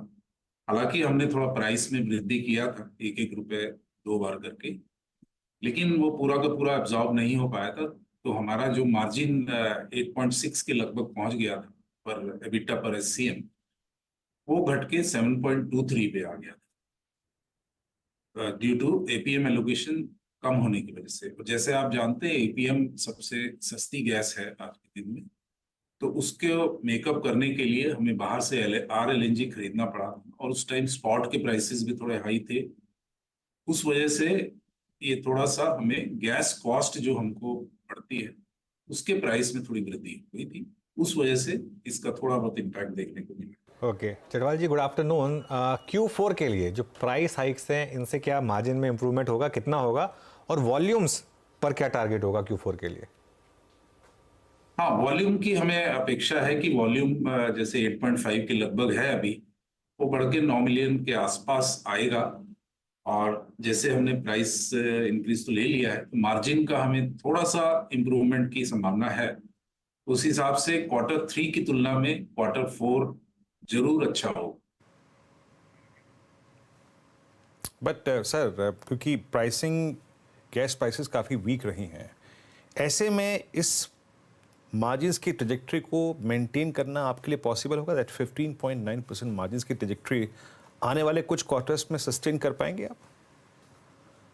देखिए, APM का जहां तक सवाल है वो 10% ऑफ क्रूड से लिंक्ड है, और क्रूड अभी 90 के लगभग 89, 88, 89 या 83, 84 ऐसे इस रेंज पे 80 to 90 की रेंज में है। तो 10% मतलब 8 के ऊपर है और उसकी सीलिंग प्राइस 6.5 है। तो वो कम होता हुआ तो हम देख नहीं पा रहे हैं। और दूसरा है कि कुछ जो ब्रेंट लिंक्ड हमारे कॉन्ट्रैक्ट्स हैं उनके प्राइसेस भी बहुत ज़्यादा कम नहीं हुए हैं, जबकि इसके कॉम्पिटिटिव फ्यूल्स प्रोपेन और ब्यूटेन वो थोड़े बहुत सॉफ्ट जरूर हुए हैं, लेकिन क्रूड में बहुत ज़्यादा सॉफ्टनेस देखने को नहीं मिली है। हालांकि नेचुरल गैस के स्पॉट प्राइसेस में काफ़ी हद तक गिरावट हुई है और वो आजकल 9.2, 9.3 डॉलर पर MMBTU की रेंज में आ गए हैं, जो कि काफ़ी अच्छी लेवल्स हैं। तो क्रूड लिंक कॉन्ट्रैक्ट्स में बहुत ज़्यादा हमें इम्प्रूवमेंट नहीं दिखा है, लेकिन जो हेनरी हब लिंक्ड और बाकी जो गैस लिंक्ड कॉन्ट्रैक्ट्स हैं उनमें कटौती हुई है। और APM एलोकेशन एनीवे वो 6.5 डॉलर्स, तो जब तक क्रूड 65 के नीचे नहीं आता है तो उसमें कमी नहीं हो सकती है।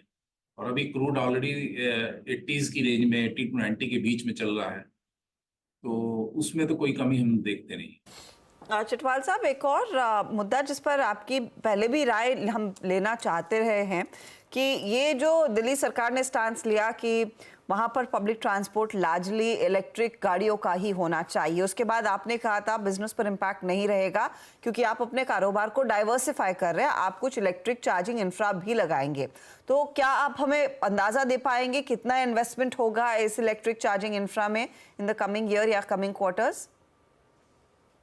हाँ, दूसरे डाइवर्सिफिकेशन में हम एक तरफ जहां काम कर रहे हैं, उसी तरफ जो हमारा एग्जिस्टिंग सीएनजी बिजनेस है उसके अंदर भी हम जो डीटीसी की वॉल्यूम्स जो लॉस होंगे उसको कैसे मेकअप कर सकते हैं, तो उस दिशा में हमने कुछ प्रयास किए हैं। तो उसमें जैसे कुछ के मैं आपको बता सकता हूँ, जैसे स्टेट का ट्रांसपोर्ट कॉरपोरेशंस, यूपी हो गया, राजस्थान हो गया, हरियाणा हो गया और उत्तराखंड हो गया, चारों स्टेट से हमारी बात, दिल्ली भी है, दिल्ली से भी बात चल रही है, सभी स्टेट से बात चल रही है कि वो जो इंटर स्टेट बसेज हैं, लॉन्ग हॉल बसेज हैं, उनको सीएनजी में कन्वर्ट करने के लिए हमने उनको प्रपोजल्स दिए हैं।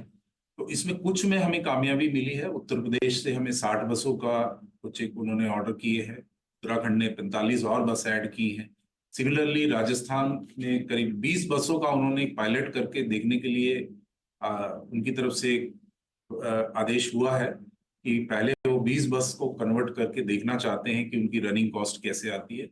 और हरियाणा के साथ भी इसी स्तर में बातचीत चल रही है। इसके साथ साथ दिल्ली के साथ ये बातचीत चल रही है कि जो एनसीआर सैटेलाइट टाउन्स के जितने उनके परमिट्स हैं, क्या उसमें हम सीएनजी की बसेस चला सकते हैं, क्योंकि with in the state of Delhi तो यहाँ तो इलेक्ट्रिफिकेशन हो रहा है बसों का, बट जो इंटर स्टेट बसेज हैं या दिल्ली से या सैटेलाइट टाउन्स में जो बसें चलती हैं, उनको हम दिल्ली सरकार के साथ कोशिश कर रहे हैं कि उनको सीएनजी में कन्वर्ट करके दिया जाए, क्योंकि वहां पे भी काफी जो बाहर के स्टेट से दिल्ली में बसें आती है, हालांकि वो 1 तारीख से बंद हो गई है, लेकिन उसमें डीजल के जो वाहन होंगे वो खाली यूरो 6 कंप्लायंट होने चाहिए या सीएनजी के, ये 2 ही वाहन उसमें अलाउड है। तो सीएनजी का हम थोड़ा सा उसमें देखते हैं कि वहाँ हम बढ़ा सकते हैं अपनी, जो हम डीटीसी में लॉस करेंगे। ओके, चलिए बहुत बहुत शुक्रिया आज हमारे साथ जुड़ने के लिए चिटवाल जी, और आपको ऑल द बेस्ट अगले कुछ क्वार्टर्स के लिए। अब एक काम करते हैं, 4 का चौका की शुरुआत करते हैं क्योंकि टाइम हो गया है। इनफैक्ट शिल्पा राउत जी से हम लेंगे आज सस्ता ऑप्शन ट्रेड, उसके बाद मानस के पास चलेंगे एफएनओ सुपरस्टार के लिए, जतिन गेड़िया से चार्ट का चमत्कार और शरद अवस्थी से मिड कैप फंडा। शिल्पा जी बताइए आपका सस्ता ऑप्शन ट्रेड।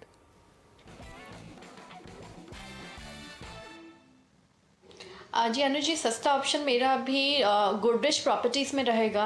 ये सेक्टर में थोड़ा भी पॉजिटिव मूवमेंट बहुत स्ट्रेंथ के साथ अच्छे से बढ़ रहा है, तो यहाँ पे गोदरेज प्रॉपर्टीज़ 2500 कॉल ऑप्शन लेंगे, थोड़ा आउट ऑफ द मनी। यहाँ पे प्रीमियम थोड़ा कम ही है, तो ये 70 पे अभी ट्रेड कर रहा है। आप इसमें 2500 का कॉल ऑप्शन 70 पे लीजिए, स्टॉप लॉस 55 का रखिए। जो पहला टारगेट है वो 88 का है, इसके ऊपर सस्टेन करते हैं तो टारगेट्स ऑफ 110 भी आपको आते हुए मिलेंगे। ओके, तो ये फिलहाल गोदरेज प्रॉपर्टीज 2500 का कॉल लेने की सलाह। मानस वैसे देंगे आपको एफएनओ सुपरस्टार, लेकिन मानस का लाइन दरअसल थोड़ी सी डिफिकल्टी दे रही, तो उनको रिपैच कर रहे हैं हम। तब तक हम चार्ट का चमत्कार लेकर आते हैं। जतिन बताइए क्या रहेगा ये?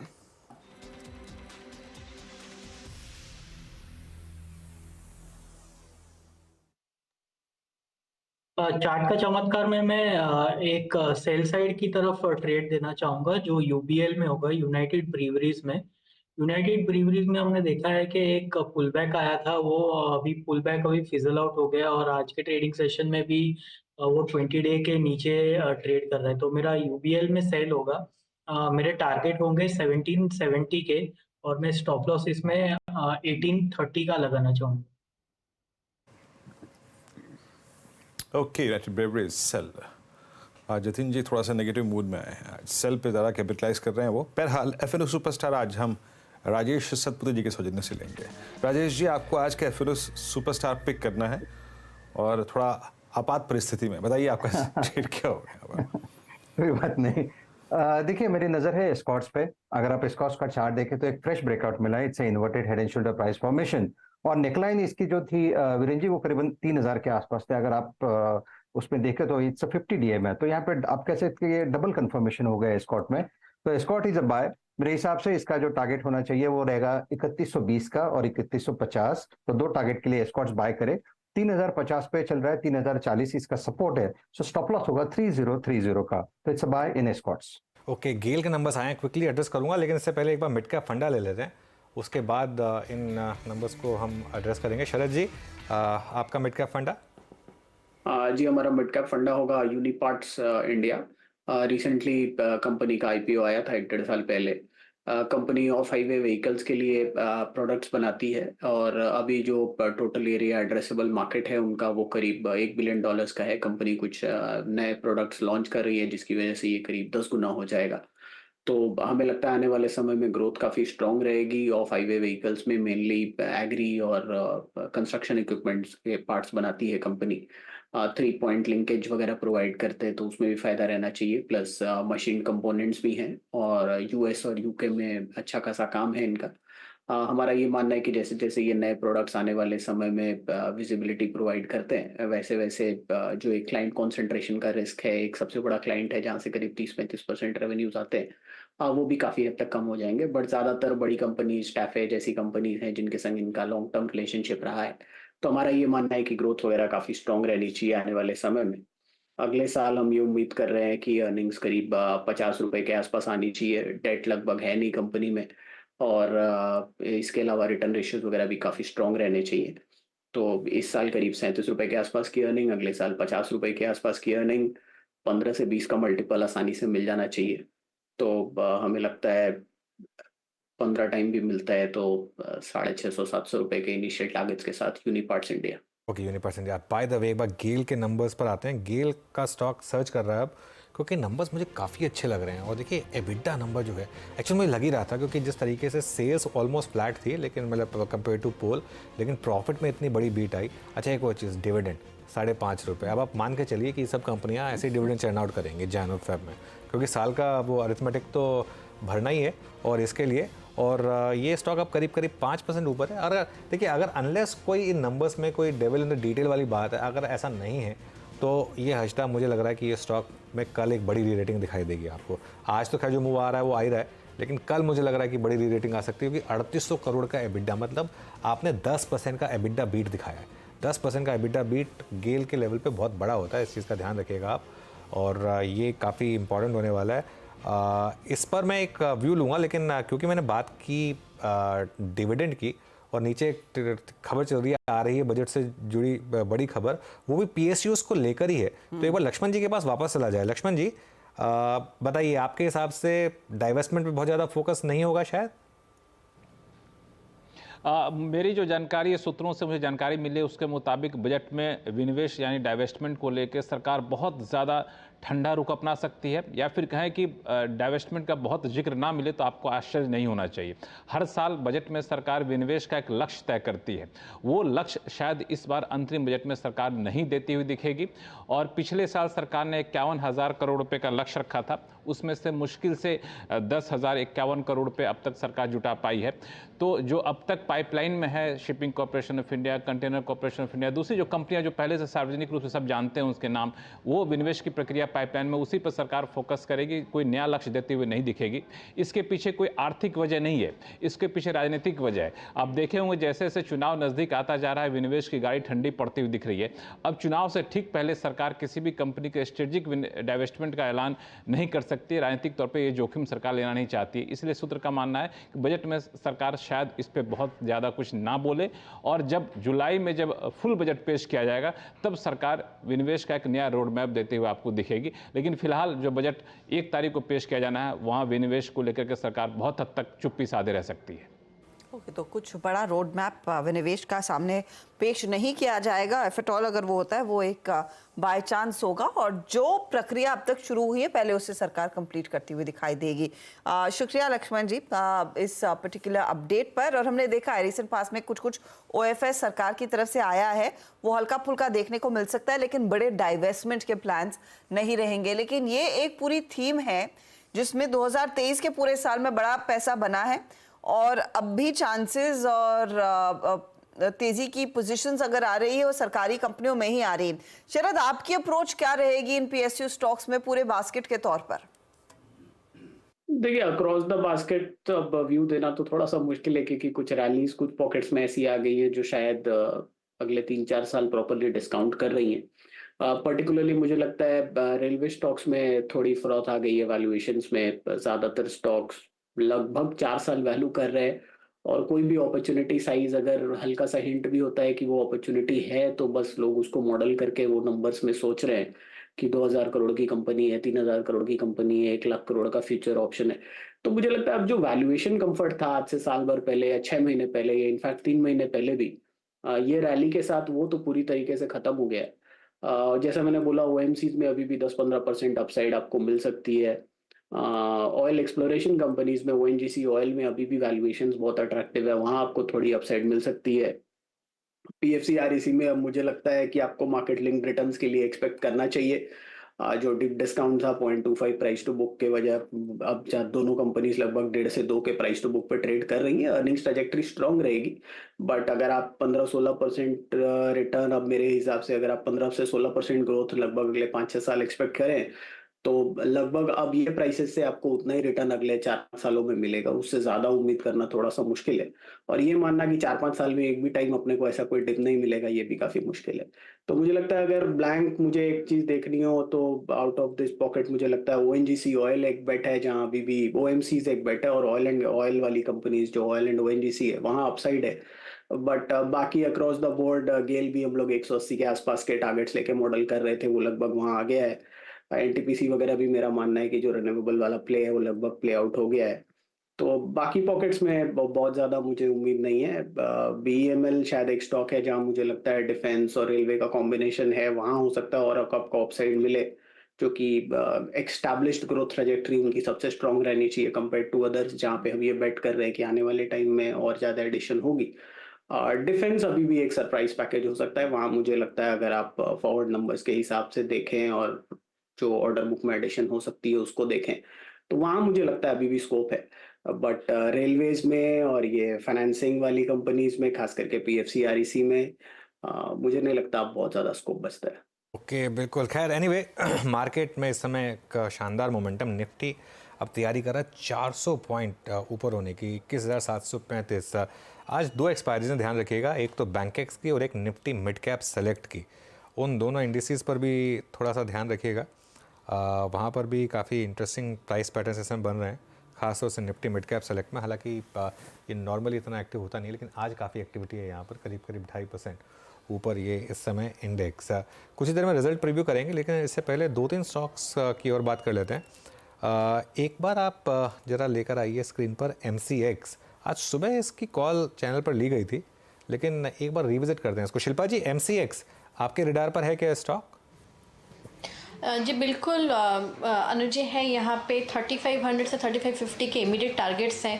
पहला टारगेट अभी के लिए, अब जिस तरह से स्टॉक में मोमेंटम है और 3000 के लेवल से पिछले 2 दिन पहले इसने एक अच्छा खासा यहाँ से टर्न अराउंड लिया है, तो एंड द मूवमेंट हमने जो देखा यहाँ पे ऑलमोस्ट 10-12% का, तो मुझे लगता है ये एक्सटेंड करेगा टुवर्ड्स 3550, और इसके ऊपर भी अगर सस्टेन होता है तो I will not be surprise कि अगर ये 3700 से 3800 के लेवल्स में भी आपको ट्रेड करते हुए तुरंत मिले। ओके, और MCX इस बीच याद रखिएगा, कोल इंडिया जिस प्राइस में जा रहा है, मतलब मेरे स्क्रीन पे कोल इंडिया सिर्फ कोल इंडिया, और कोल इंडिया अपने करियर के 3rd बेस्ट क्लोज की तरफ बढ़ता हुआ 2015 के बाद, यानी करीब 8 सालों के अंतराल के बाद ये 3rd बेस्ट क्लोज होगा कोल इंडिया का। बहरहाल मैं थोड़ा सा प्रीएम्प्ट कर रहा हूँ और एक स्ट्रेंथ को आई थिंक गेस करने की कोशिश कर रहा हूँ। एक बार जरा आप लेके आइएगा औरो फार्मा का चार्ट, 1162 इस प्राइस पे ये अपनी ऑल टाइम हाई जोन पे खुलेगा। और एक चीज़ है, 16 अक्टूबर 2015 के बाद जो पूरी की पूरी राइजिंग चैनल है, जिसमें आई थिंक लगभग 8 साल हैं, उसके हाईएस्ट क्लस्टर को ये बाइसेक्ट करता हुआ 1162 पे। मानस, थोड़ा सा फर्स्ट मूव एडवांटेज लेने के लिए अगर आपका व्यू क्या है यहाँ पे 1163 पे पॉइज रखता है आपको ये स्टॉक? मैं थोड़ा सा आउट ऑफ फ्लेवर जा रहा हूँ, बट ये इंप्रेस कर रहा है इस वक्त ऑरबिंदो फार्मा डे हाई पर। तो देखिए बिल्कुल इंप्रेस कर रहा है, क्योंकि मेरे ख्याल से 2 हफ्ते पहले ही स्टॉक ने जो पिछले 2021 के हाईज थे, स्टॉक ने उसको ब्रीच किया, उसके ऊपर निकला, और उसके बाद उसके वहां पर कंसोलिडेट हो रहा है। ये कंसोलिडेशन 20-day मूविंग एवरेज के ऊपर भी हो रहा है, तो बिल्कुल आप उम्मीद कर सकते हैं कि हमें बहुत ही जल्द ऊपर की तरफ एक ब्रेकआउट देखने को मिलेगा, और उसके बाद 1220 तक के भाव देखने को मिलेंगे। तो पोजिशन ट्रेड तो करंट लेवल्स पे लिया जा सकता है, करंट लेवल्स पे खरीदारी करिए, 1149 का स्टॉप लॉस लगाइए, और टारगेट 1210 और 1220 की रेंज में सेट करिए। ओके चलिए अब एक काम करते हैं, ये होगी बात औरोबिंदो फार्मा की। अब बात करते हैं कल आने वाले नंबर्स की। कल L&T और डॉक्टर रेड्डीज, इसके अलावा बजाज फिनसर्व भी अपने नंबर्स लेकर आएगी और साथ में SRF और वोल्टास जैसे नंबर्स, इनका भी इंतजार रहेगा। सुमित के पास चलते हैं, पहले एड्रेस करते हैं सबसे बड़ा नंबर जो है Larsen and Toubro. Sumit good afternoon, बताइए क्या एक्सपेक्ट करें?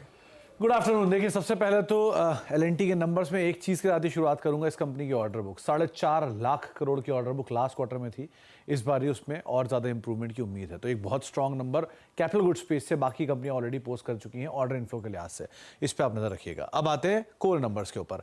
रेवेन्यूज 15-15.5% बढ़ने का अनुमान है, 53,516 करोड़ रुपए। मुनाफे फ्रंट पर करीब 3300 करोड़ रुपए का मुनाफा, 30% के आसपास की बढ़त यहां पर देखने को मिल सकती है।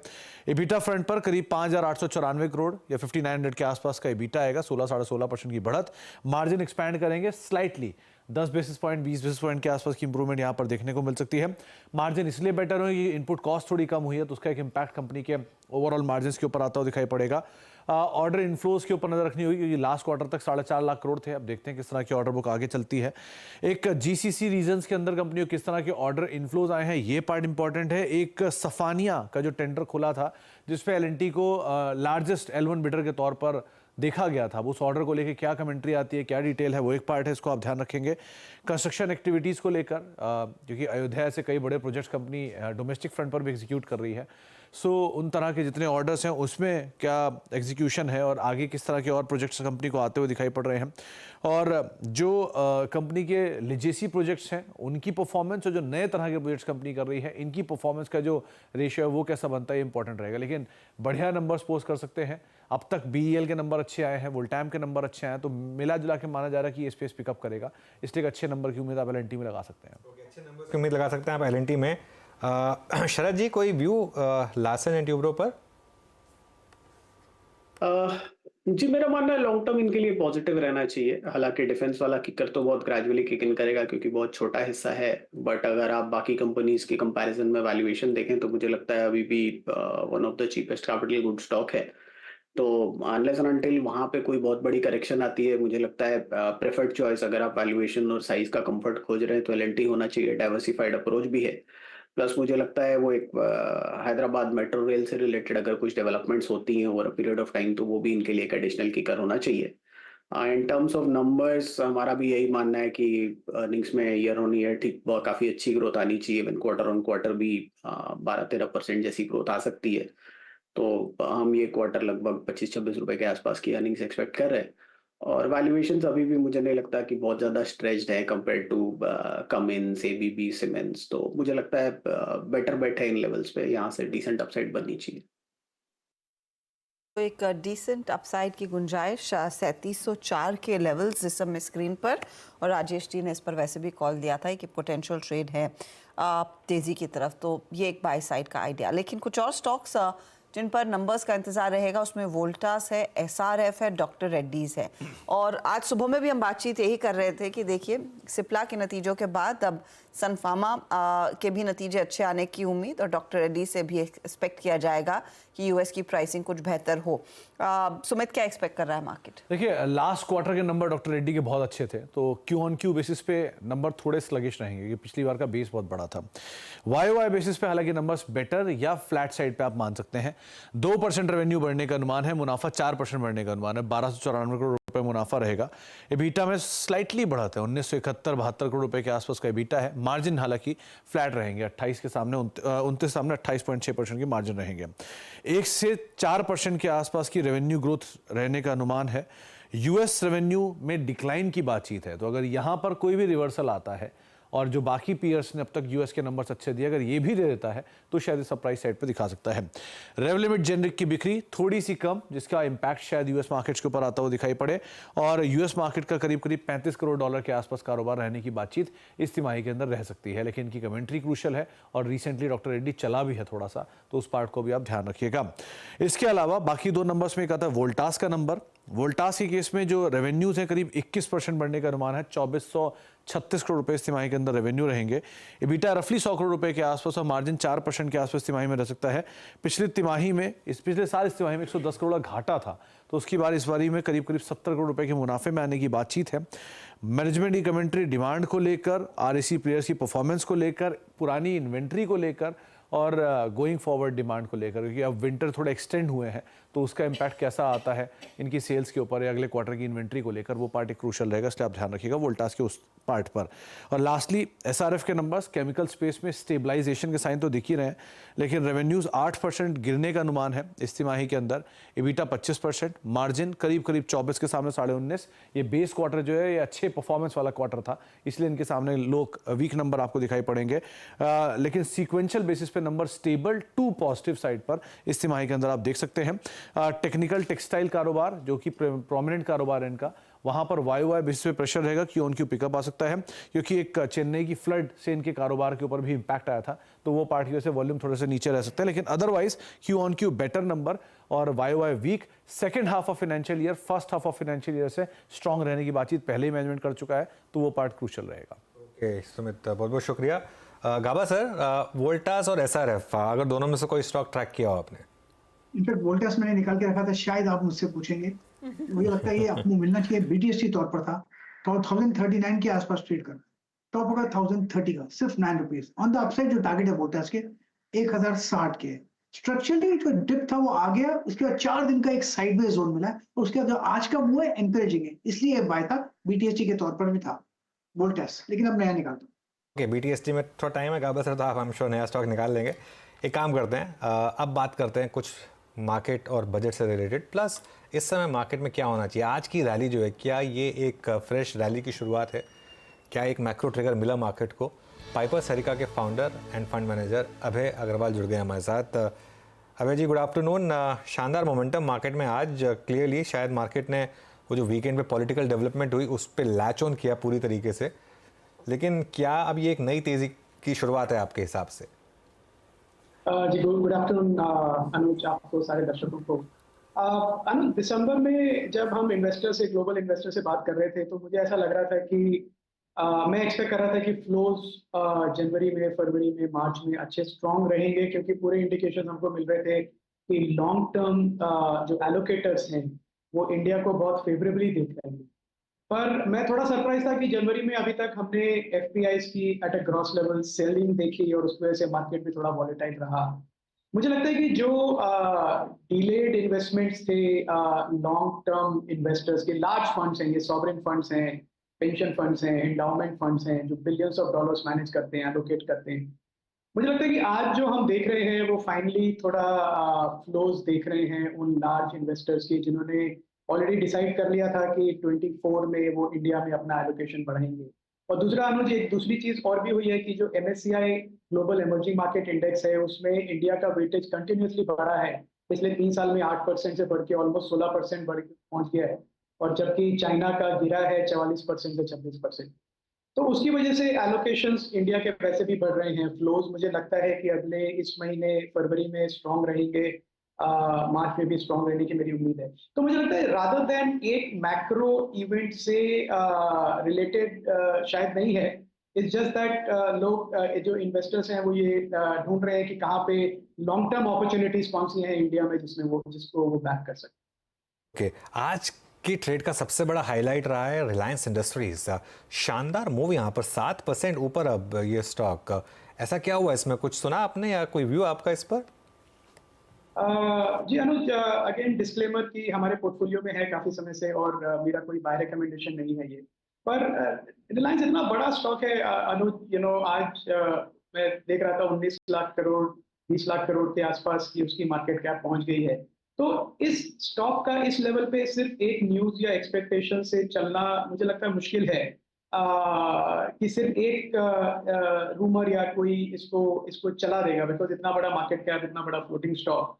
तो क्लियरली फंडामेंटल बाइंग है जो आज हम देख रहे हैं। जैसा मैंने कहा, इसको मैं वापस रिलेट करूंगा मेरे पुराने पॉइंट से, कि जो ग्लोबल एलोकेटर्स होते हैं, $1 बिलियन फंड जो 100, 200, 300 बिलियन डॉलर मैनेज करते हैं, जब वो एक कंट्री को एलोकेट करते हैं तो वो देखते हैं टॉप डाउन कहाँ पे सबसे बड़े स्टॉक्स है, वहाँ पे क्या अपॉर्चुनिटीज है, और उस हिसाब से एलोकेशन होता है। तो मुझे लगता है रिलायंस इस समय मल्टीपल बिजनेसेस जो उसके हैं सारे फायर कर रहे हैं, O2C plus telecom plus retail और फाइनेंशियल सर्विसेज उन्होंने सेपरेट अपनी लिस्ट किया ही था। तो ये सारा देख के as a good India proxy मैं सरप्राइज नहीं हूँ जो रिलायंस में आज पॉजिटिव मूवमेंट है। जी अभय जी नमस्कार, वीरेंद्र बोल रहा हूँ डेली स्टूडियो से। जैसे कि आपने रिलायंस को लेकर अपना कन्विक्शन जाहिर किया, मैं आई थिंक इस अर्निंग सीजन के सबसे स्ट्रॉन्ग कैंडिडेट से बातचीत करने जा रहा था, लेकिन रिलायंस पे आपके कन्विक्शन को देख के थोड़ा सा अपने सवाल को पलट रहा हूँ। पूरा एनर्जी बास्केट, चाहे वो पावर स्पेस हो, NTPC को देखिए, कोल इंडिया को देखिए, REC, PFC, उनकी अगर आप देखें मतलब इनमें अच्छी खासी स्ट्रेंथ है। इस स्पेस में और कोई स्टॉक जो कि आप लोगों के कन्विक्शन आइडियाज़ में अपीयर हो रहा है, इस पर जिस पे लोगों ने आप लोगों ने और कैपिटलाइज किया है और ऐड किया है एनर्जी स्पेस में, या फिर OMCs को आप इंक्लूड कर लीजिए, आप ONGC को इंक्लूड कर लीजिए उसमें? वीरेंद्र जी नमस्ते।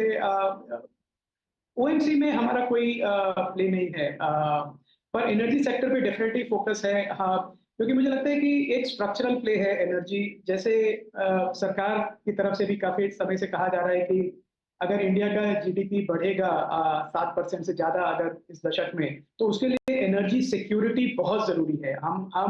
हमको अपनी एनर्जी सिक्योरिटी क्रिएट करनी पड़ेगी। हम डिपेंड नहीं कर सकते import of crude oil all the time, क्योंकि अगर वो वॉलेटाइल होगा तो हमारा जितना भी फिजिकल बैलेंस है वो डगमगा जाएगा।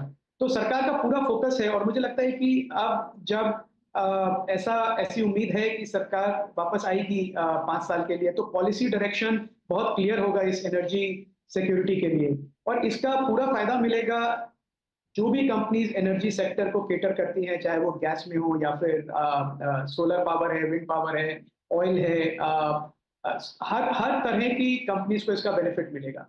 तो मुझे लगता है ये जो प्ले हो रहा है एनर्जी स्पेस में, ये कंटिन्यू करेगा इंडिया में।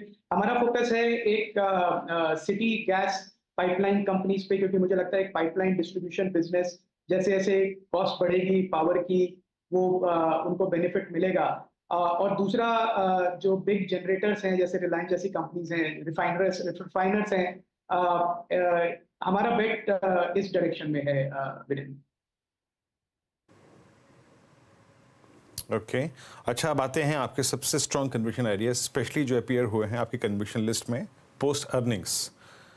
आपके इस अर्निंग सीजन की हाइलाइट्स क्या रही आपके मुताबिक, अगर आपको पेन डाउन करना पड़े कि हाँ ये सबसे बड़ी 2 हाइलाइट्स थी, और इन सेक्टर्स के मद्देनज़र मेरी स्टॉक पिकिंग आई थिंक मतलब वरीयता की लिस्ट में ये स्टॉक से अपीयर हो रहे हैं। सबसे स्ट्रॉन्ग अर्निंग्स किस सेक्टर की थी आपके मुताबिक, और 2 उसके मुताबिक आपकी प्रेफर्ड स्टॉक?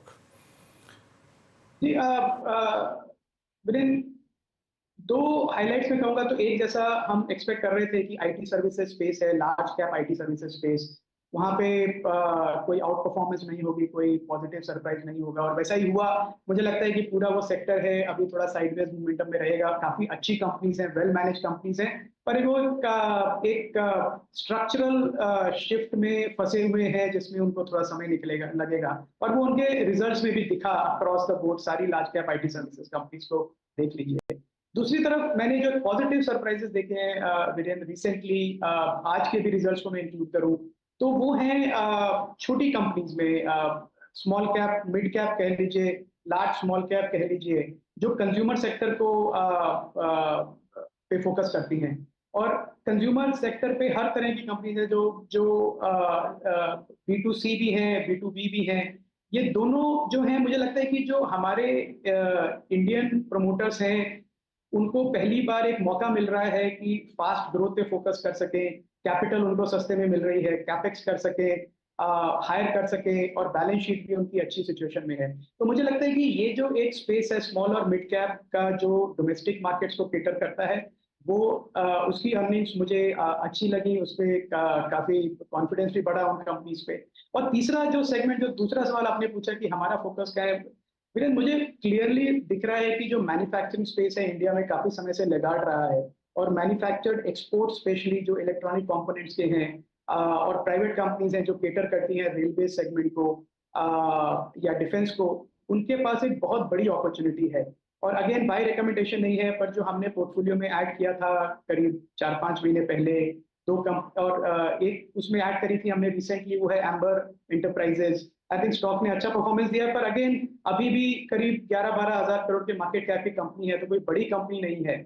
और एक जो स्टॉक हमारे पोर्टफोलियो में बहुत समय से है, ऑलमोस्ट आईपीओ के टाइम से, वो है डिक्सन। तो ये दोनों प्लेज हैं, ईएमएस प्लेज हैं, अलग अलग सेक्टर्स को केटर करते हैं, पर मुझे लगता है कि ऐसी कंपनीज को स्केल का पूरा एडवांटेज मिल रहा है और बहुत कॉम्पिटिटिव ग्लोबल लेवल के मैन्युफैक्चरर्स बन रहे हैं। इनफैक्ट आप अंबर मेंशन कर रहे हैं और अंबर में आज अच्छा खासा मोमेंटम देखने को मिला, वैसे भी है 6.5% ऊपर वो काउंटर। चल लगे हाथ एक बार कोल इंडिया भी दिखा दीजिए, क्योंकि वहाँ पर भी अच्छी खासी तेज़ी। हम ओएनजीसी का जिक्र कर रहे थे, बाकी ऑफ कोर्स एचपीपीपी आईओसी का जिक्र कर रहे थे, लेकिन कोल इंडिया एक और सरकारी कंपनी है जहाँ पर अच्छा खासा मोमेंटम देखने को मिला है। जब आप मैन्युफैक्चरिंग की बात कर रहे थे अभय, आप कितना तवज्जो देना चाहेंगे ऑटोमोबाइल मैन्युफैक्चरर्स पर या फिर ओईएम्स पर at this point in time? जी हर्षदा, मुझे लगता है कि ये जो पूरा स्पेस है ऑटो का, ये बहुत फास्ट इनोवेशन हो रहा है इसमें, और इतना फास्ट हो रहा है कि एनालिस्ट को और मार्केट को इसको समझने में अभी भी समझ नहीं आ रहा है कि क्या वैल्यू क्रिएट हो रही है। और आपने देखा अभी टू व्हीलर्स में हम देखें, बजाज, टीवीएस, हीरो मोटोकॉर्प, ऐसी 3 कंपनीज है जो ग्लोबल लेवल के प्लेयर्स बन गए हैं और ग्लोबल लेवल के प्रोडक्ट्स बना रहे हैं, इंक्लूडिंग इलेक्ट्रिक टू व्हीलर्स। और दूसरी तरफ हमारे पास है टाटा मोटर्स और मारुति जैसी कंपनीज, महिंद्रा जैसी कंपनीज, जो भी प्रोडक्ट पे काफी इनोवेशन कर रहे हैं। तो मुझे लगता है कि इंडिया में एक ऑटोमोबाइल जो है, two wheeler, four wheeler, commercial vehicles में अभी हमारा इतना बड़ा प्ले नहीं है, क्योंकि हमारा इतनी बड़ी इंडस्ट्री नहीं है वो। पर टू व्हीलर्स और then followed by four wheelers अगर मैं देखूं, तो हर्षदा मुझे लगता है कि ये बहुत बड़ा स्पेस है इन्वेस्टर्स के लिए अगले 4-5 साल तक पैसा बनाने का। और उसके साथ में जो उनकी एंसिलरी कंपनीज हैं, जैसे जैसे ये इंडस्ट्री ग्रो करेगी, एंसिलरीज भी स्केल अप करेंगे। तो ये पूरा एक जोन है ऑटोमोबाइल्स की, जो कि सिर्फ डोमेस्टिक कंजम्पशन को ही नहीं केटर करेगा, बट बहुत कॉम्पिटिटिव एक्सपोर्टर्स भी बनेंगे, और अभी अर्ली स्टेजेस में है, पर उनका जो एक्सपोर्ट्स का जो पावर है प्रोडक्ट इनोवेशन की तरफ से, वो अभी दिखेगा हमें अगले 2-3 साल में। ओके अभय, बहुत बहुत शुक्रिया आज हमारे साथ जुड़ने के लिए और हमसे बात करने के लिए। Thank you so much. चलिए अब करते हैं कल की तैयारी, BTST calls, dealing room update और कल की स्ट्रैटेजीज पर आएंगे। शुरुआत करते हैं गाबा सर, आपने ढूंढ लिया होगा अब तक दूसरा स्टॉक BTST के लिए? बिल्कुल, और स्टॉक का नाम है अल्ट्राटेक सीमेंट। ट्रेड कर रहा है 10,272 पर, स्टॉप होगा 10,272 रुपीज का। टारगेट मेरे ख्याल से 10,500 के होने चाहिए, उसके आसपास जाना चाहिए। तो अल्ट्राटेक सीमेंट पर ध्यान देना चाहिए, स्ट्रक्चर पॉजिटिव है, बहुत ही बढ़िया कंसोलिडेशन, उसके बाद आज का move encouraging. UltraTech cement okay 10,200 का स्टॉप और 10,500 तक के टारगेट अल्ट्राटेक सीमेंट पर, अच्छा रिस्क रिवॉर्ड एक आपके लिए। शिल्पा जी आप क्या कैरी करेंगे? जी इंडस टावर BTST इसको रेकमेंड भी किया है प्रभुदास में अभी हमने। ये 230 के ऊपर भी सस्टेन करता है, तो इसका रिस्क रिवॉर्ड बहुत फेवरेबल है। 229 की स्टॉप लॉस आप यहाँ पे अभी फॉर 245 से 250 के टारगेट के लिए भी आप इसको एम कर सकते हैं। किसी को ऑप्शंस के थ्रू ट्रेड करना है तो 235 कॉल ऑप्शन जो रफली 12 रुपये में भी ट्रेड कर रहा है, आप इसमें पार्टिसिपेट कीजिए। 10 रुपये का स्टॉप लॉस रखिए, टारगेट 15 से लेके 18 के बीच आपको आते हुए मिलेंगे। ओके इंडस टावर्स, मानस आपका ट्रेड? वीरेंद्र जी मेरा ट्रेड BTST कॉल रहेगा कोटक बैंक पे, जहां पर 1760 के आसपास स्टॉक ने बॉटम बनाया। आज रिकवरी में एक ही दिन में 200 day moving average, 20 day moving average, 50 day moving average breach हो चुके हैं, वो रिगेन कर लिए हैं स्टॉक ने। तो कोटक बैंक के फ्यूचर में करंट लेवल्स पे खरीदारी करिए। 1809 का आपको स्टॉप लॉस लगाना है और आपके टारगेट 1900 के आसपास के रहेंगे। जी हाँ, मैं एग्जैक्टली यही देख रहा था कि ये लगभग, अगर आप इस कार्यक्रम में ही निफ्टी बैंक ने जो करीब 45,410 तक का गोता लगाया था, उसके बाद जो रिकवरी आई, एक सेकंड जरा एक बार इंट्राडे चार्ट लेके आएंगे बैंक निफ्टी का एक बार प्लीज मेरे स्क्रीन। 45,225 से एक डाउन स्विंग था, यस, और अब करीब 45,531। क्या लगभग 300 पॉइंट का अगर आप देखें तो उछाल मात्र कुछ मिनटों में। खैर, ये it's Kotak Mahindra bank flying high, सारे एवरेजेस को एक ही दिन में बाइसेक्ट किया इसने। राजेश जी आपका ट्रेड क्या होगा? वीरेंद्र जी देखिए, थोड़ा सा कॉन्ट्रा बाय करूंगा मैं। मुझे लगता है कि यहाँ पे जिस काउंटर में करेक्शन हो चुका है और जहाँ पे हमारा शॉर्ट का व्यू था वो था बाटा, लेकिन मुझे लगता है कि बाटा फिलहाल जिस तरह से यहाँ पे बिहेव कर रहा है चार्ट के ऊपर मेरे हिसाब से यहाँ पे एक रिलीफ रैली प्ले मिल रहा है, एक कंफर्ट जोन भी है इस लेवल पे, तो 1465 पे हम बाटा बाय करेंगे और इसका जो स्टॉप लॉस रहेगा वो रहेगा 1435 का, यानी 30 पॉइंट्स का स्टॉप लॉस रहेगा और इसका जो रिलीफ रैली का टारगेट है रेंजी वो है 1510 का इनिशियली और 1510 के बाद 1540। सो बाटा ये कॉन्ट्रा बाय रहेगा। ओके, बाटा एक कॉन्ट्रा बाय रहेगा। जतिन, आपका बीटीएसटी कॉल?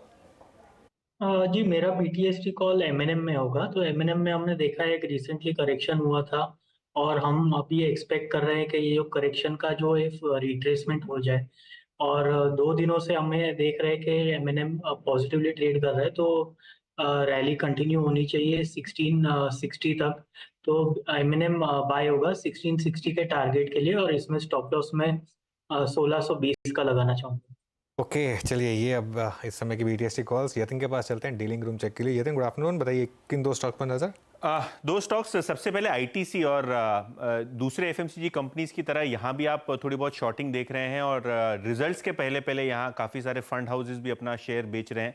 डीलर्स का मानना ये है कि यहाँ एक एसटीबीटी आप स्ट्रैटेजी लीजिए 435 से लेकर 440 के टारगेट्स के लिए, तो फेब का फ्यूचर यहाँ शॉर्ट हो रहा है डीलिंग रूम्स में। और बीईएल यानी भारत इलेक्ट्रॉनिक्स, ये एक स्टॉक है, नंबर्स काफ़ी स्ट्रॉन्ग थे और डीलर्स को लगता है कि पोजिशनली और थोड़े शॉर्ट टर्म के लिए बीईएल में तेजी कर सकते हैं। डोमेस्टिक म्यूचुअल फंड्स रिजल्ट्स के बाद खरीदारी कर रहे हैं और काफ़ी सारे एचएनआईज भी खरीदारी कर रहे हैं और उनको लगता है कि स्टॉक शायद 195-200 के लेवल्स आपको 2-4 दिनों में दिखा दे। तो बीईएल एक स्टॉक है जहाँ डीलर्स खरीदारी की सलाह दे रहे हैं। ओके, तो ये फिलहाल आपके लिए वो ट्रेड्स जो डीलर्स के बीच सबसे ज़्यादा चर्चा में आए हैं। BL of course stellar numbers रहे हैं, लेकिन इंडेक्स का हाल आपकी स्क्रीन पर लेकर आते हैं। हफ्ते की शुरुआत एक बहुत सॉलिड नोट पर हो रही है और इस दिन की समाप्ति भी और मजबूत नोट पर होगी।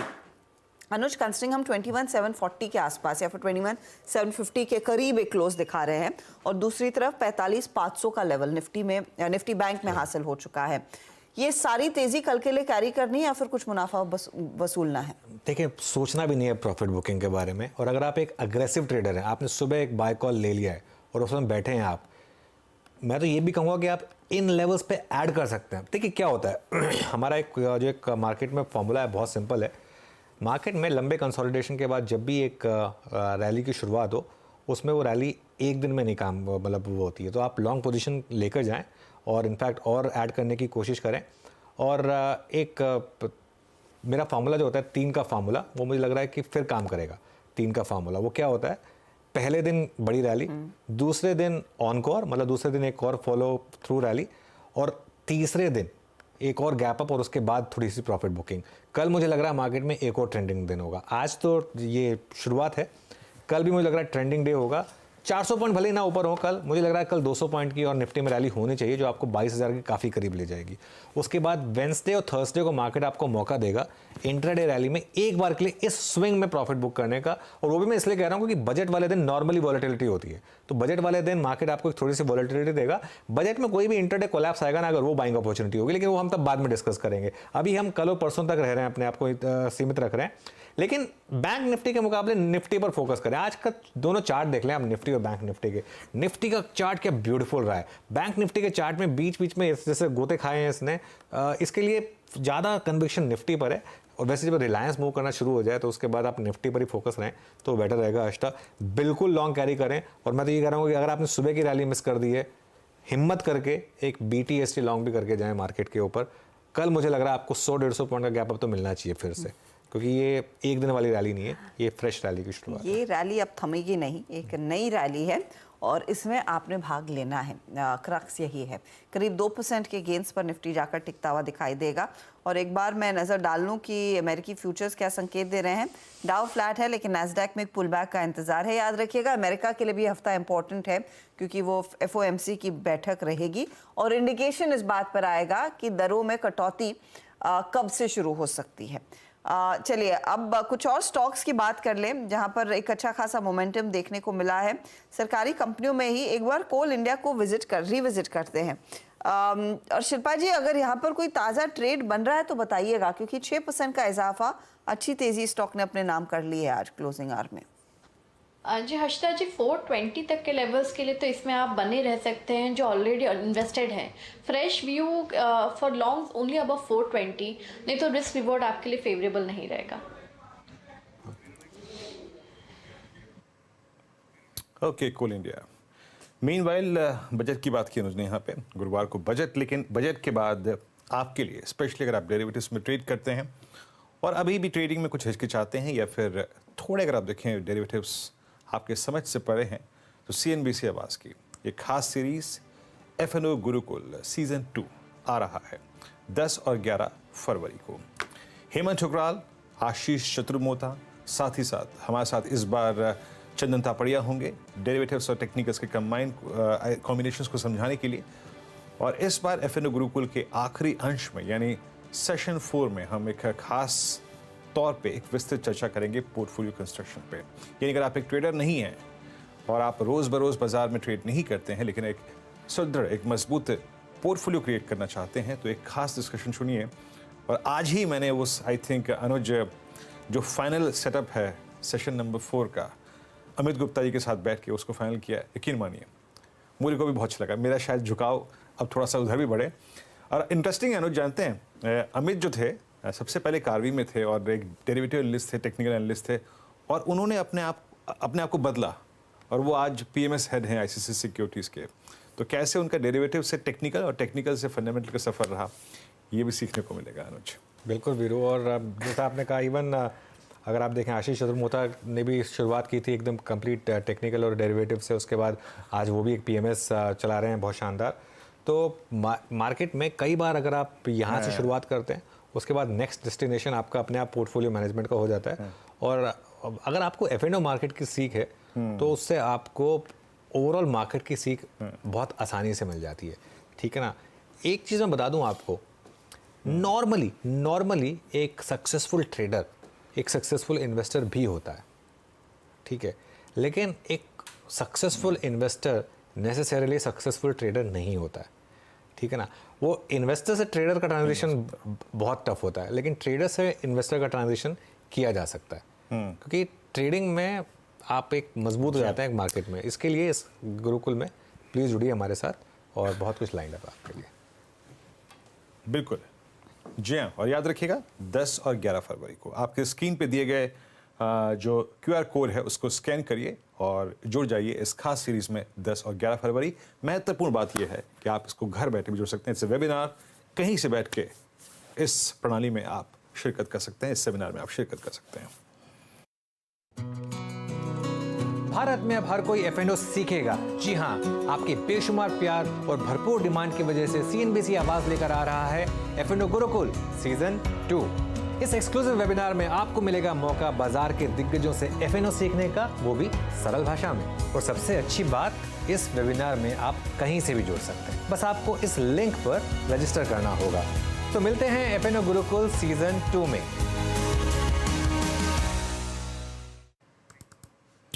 जी हाँ, तो जुड़ जाइए F&O गुरुकुल सीजन 2 के साथ, टेक्निकल्स, डेरिवेटिव्स और पोर्टफोलियो मैनेजमेंट। साथ ही साथ अब इस बीच आपके स्क्रीन पे एक स्टॉक लेके आऊँगा जो आपको ट्रैवल टूरिज्म उसमें क्या चल रहा है इस वक्त, उसका एक सही अगर आप देखें प्रतीक है इंडियन होटल्स। एक बार स्क्रीन पे लेके आइएगा, अपने करियर के हाईएस्ट क्लस्टर पे जाके क्लोज होता हुआ it's 497।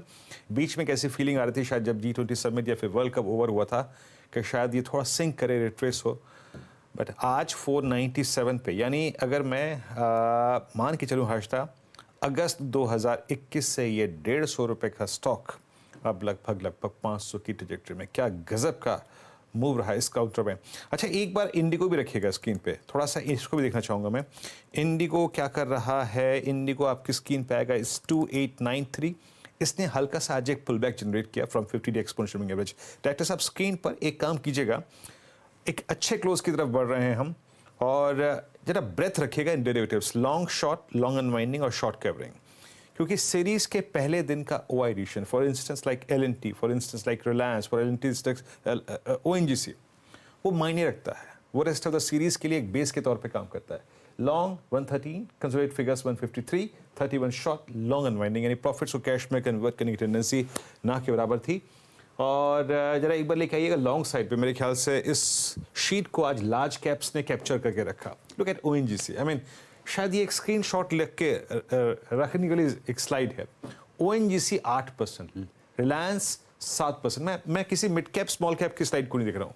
ONGC Reliance 8%, 7%, REC, coal India, MCX, ये एक बहुत सटीक उदाहरण है जिस बात का हम कहते थे ना कि मिड कैप चल चुके, लार्ज कैप कब चलेंगे। ये लीजिए जवाब इस आपकी स्क्रीन पे है। अदानी इंटरप्राइजेस पे शॉर्ट कवरिंग, PFC में, MRF में, अदानी पोर्ट्स में, एस्ट्रल में शॉर्ट कवरिंग। एस्ट्रल सुबह ट्रेड आज मेरे ख्याल से राजेश जी ने पिक किया था, वंडरफुल स्पॉटिंग थी वो। बाकी शॉर्ट बिल्डअप आज AU स्मॉल फाइनेंस बैंक में आज किया सबसे बड़ा accident, state bank of India, United breweries, Cipla, ITC, ये अगर आप देखें आज बैकफुट पे रहे, यहाँ पे शॉर्ट बिल्डअप हुआ। और जिनमें आज थोड़ी सी लॉन्ग अनवाइंडिंग हुई, मात्र याद रखिएगा वो एक ही स्टॉक था, वो मेरे ख्याल से वो स्लाइड आएगी भी नहीं, लेकिन एक शानदार सेशन और करीब करीब 21,758 के जोन में। कैनफिन होम्स में सिर्फ अगर आप देखें लॉन्ग अनवाइंडिंग हुई है।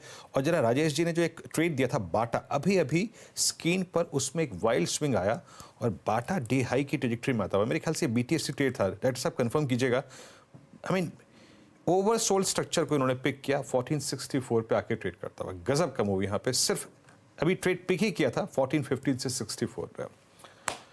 चलिए अब चलते हैं हर्षदा के पास, इस खूबसूरत, शानदार और फरवरी की सीरीज के बेहद शानदार आगाज को हमने देखा और इस खूबसूरत सेशन का अंत अब हर्षदा के हाथों में। Harshada, over to you. जी हाँ वीरू, एक जोरदार सत्र रहा है और जहां पर खुले वहां से कहीं ऊपर जाकर बंद हो रहे हैं। 757 के आसपास तक का क्लोज है। 400 पॉइंट का इजाफा, लगभग 2% की तेजी आज निफ्टी 50 ने अपने नाम कर ली है। निफ्टी बैंक भी पीछे नहीं है, 650 अंकों की बढ़त यहां पर। और उधर आप देखिएगा मिड कैप इंडेक्स का भी पार्टिसिपेशन अच्छा, 1.5% तक की तेजी इधर भी बनी है। तो एक अच्छा खासा कैचअप मार्केट में देखने को मिला है पिछले कुछ दिनों की मुनाफा वसूली के बाद।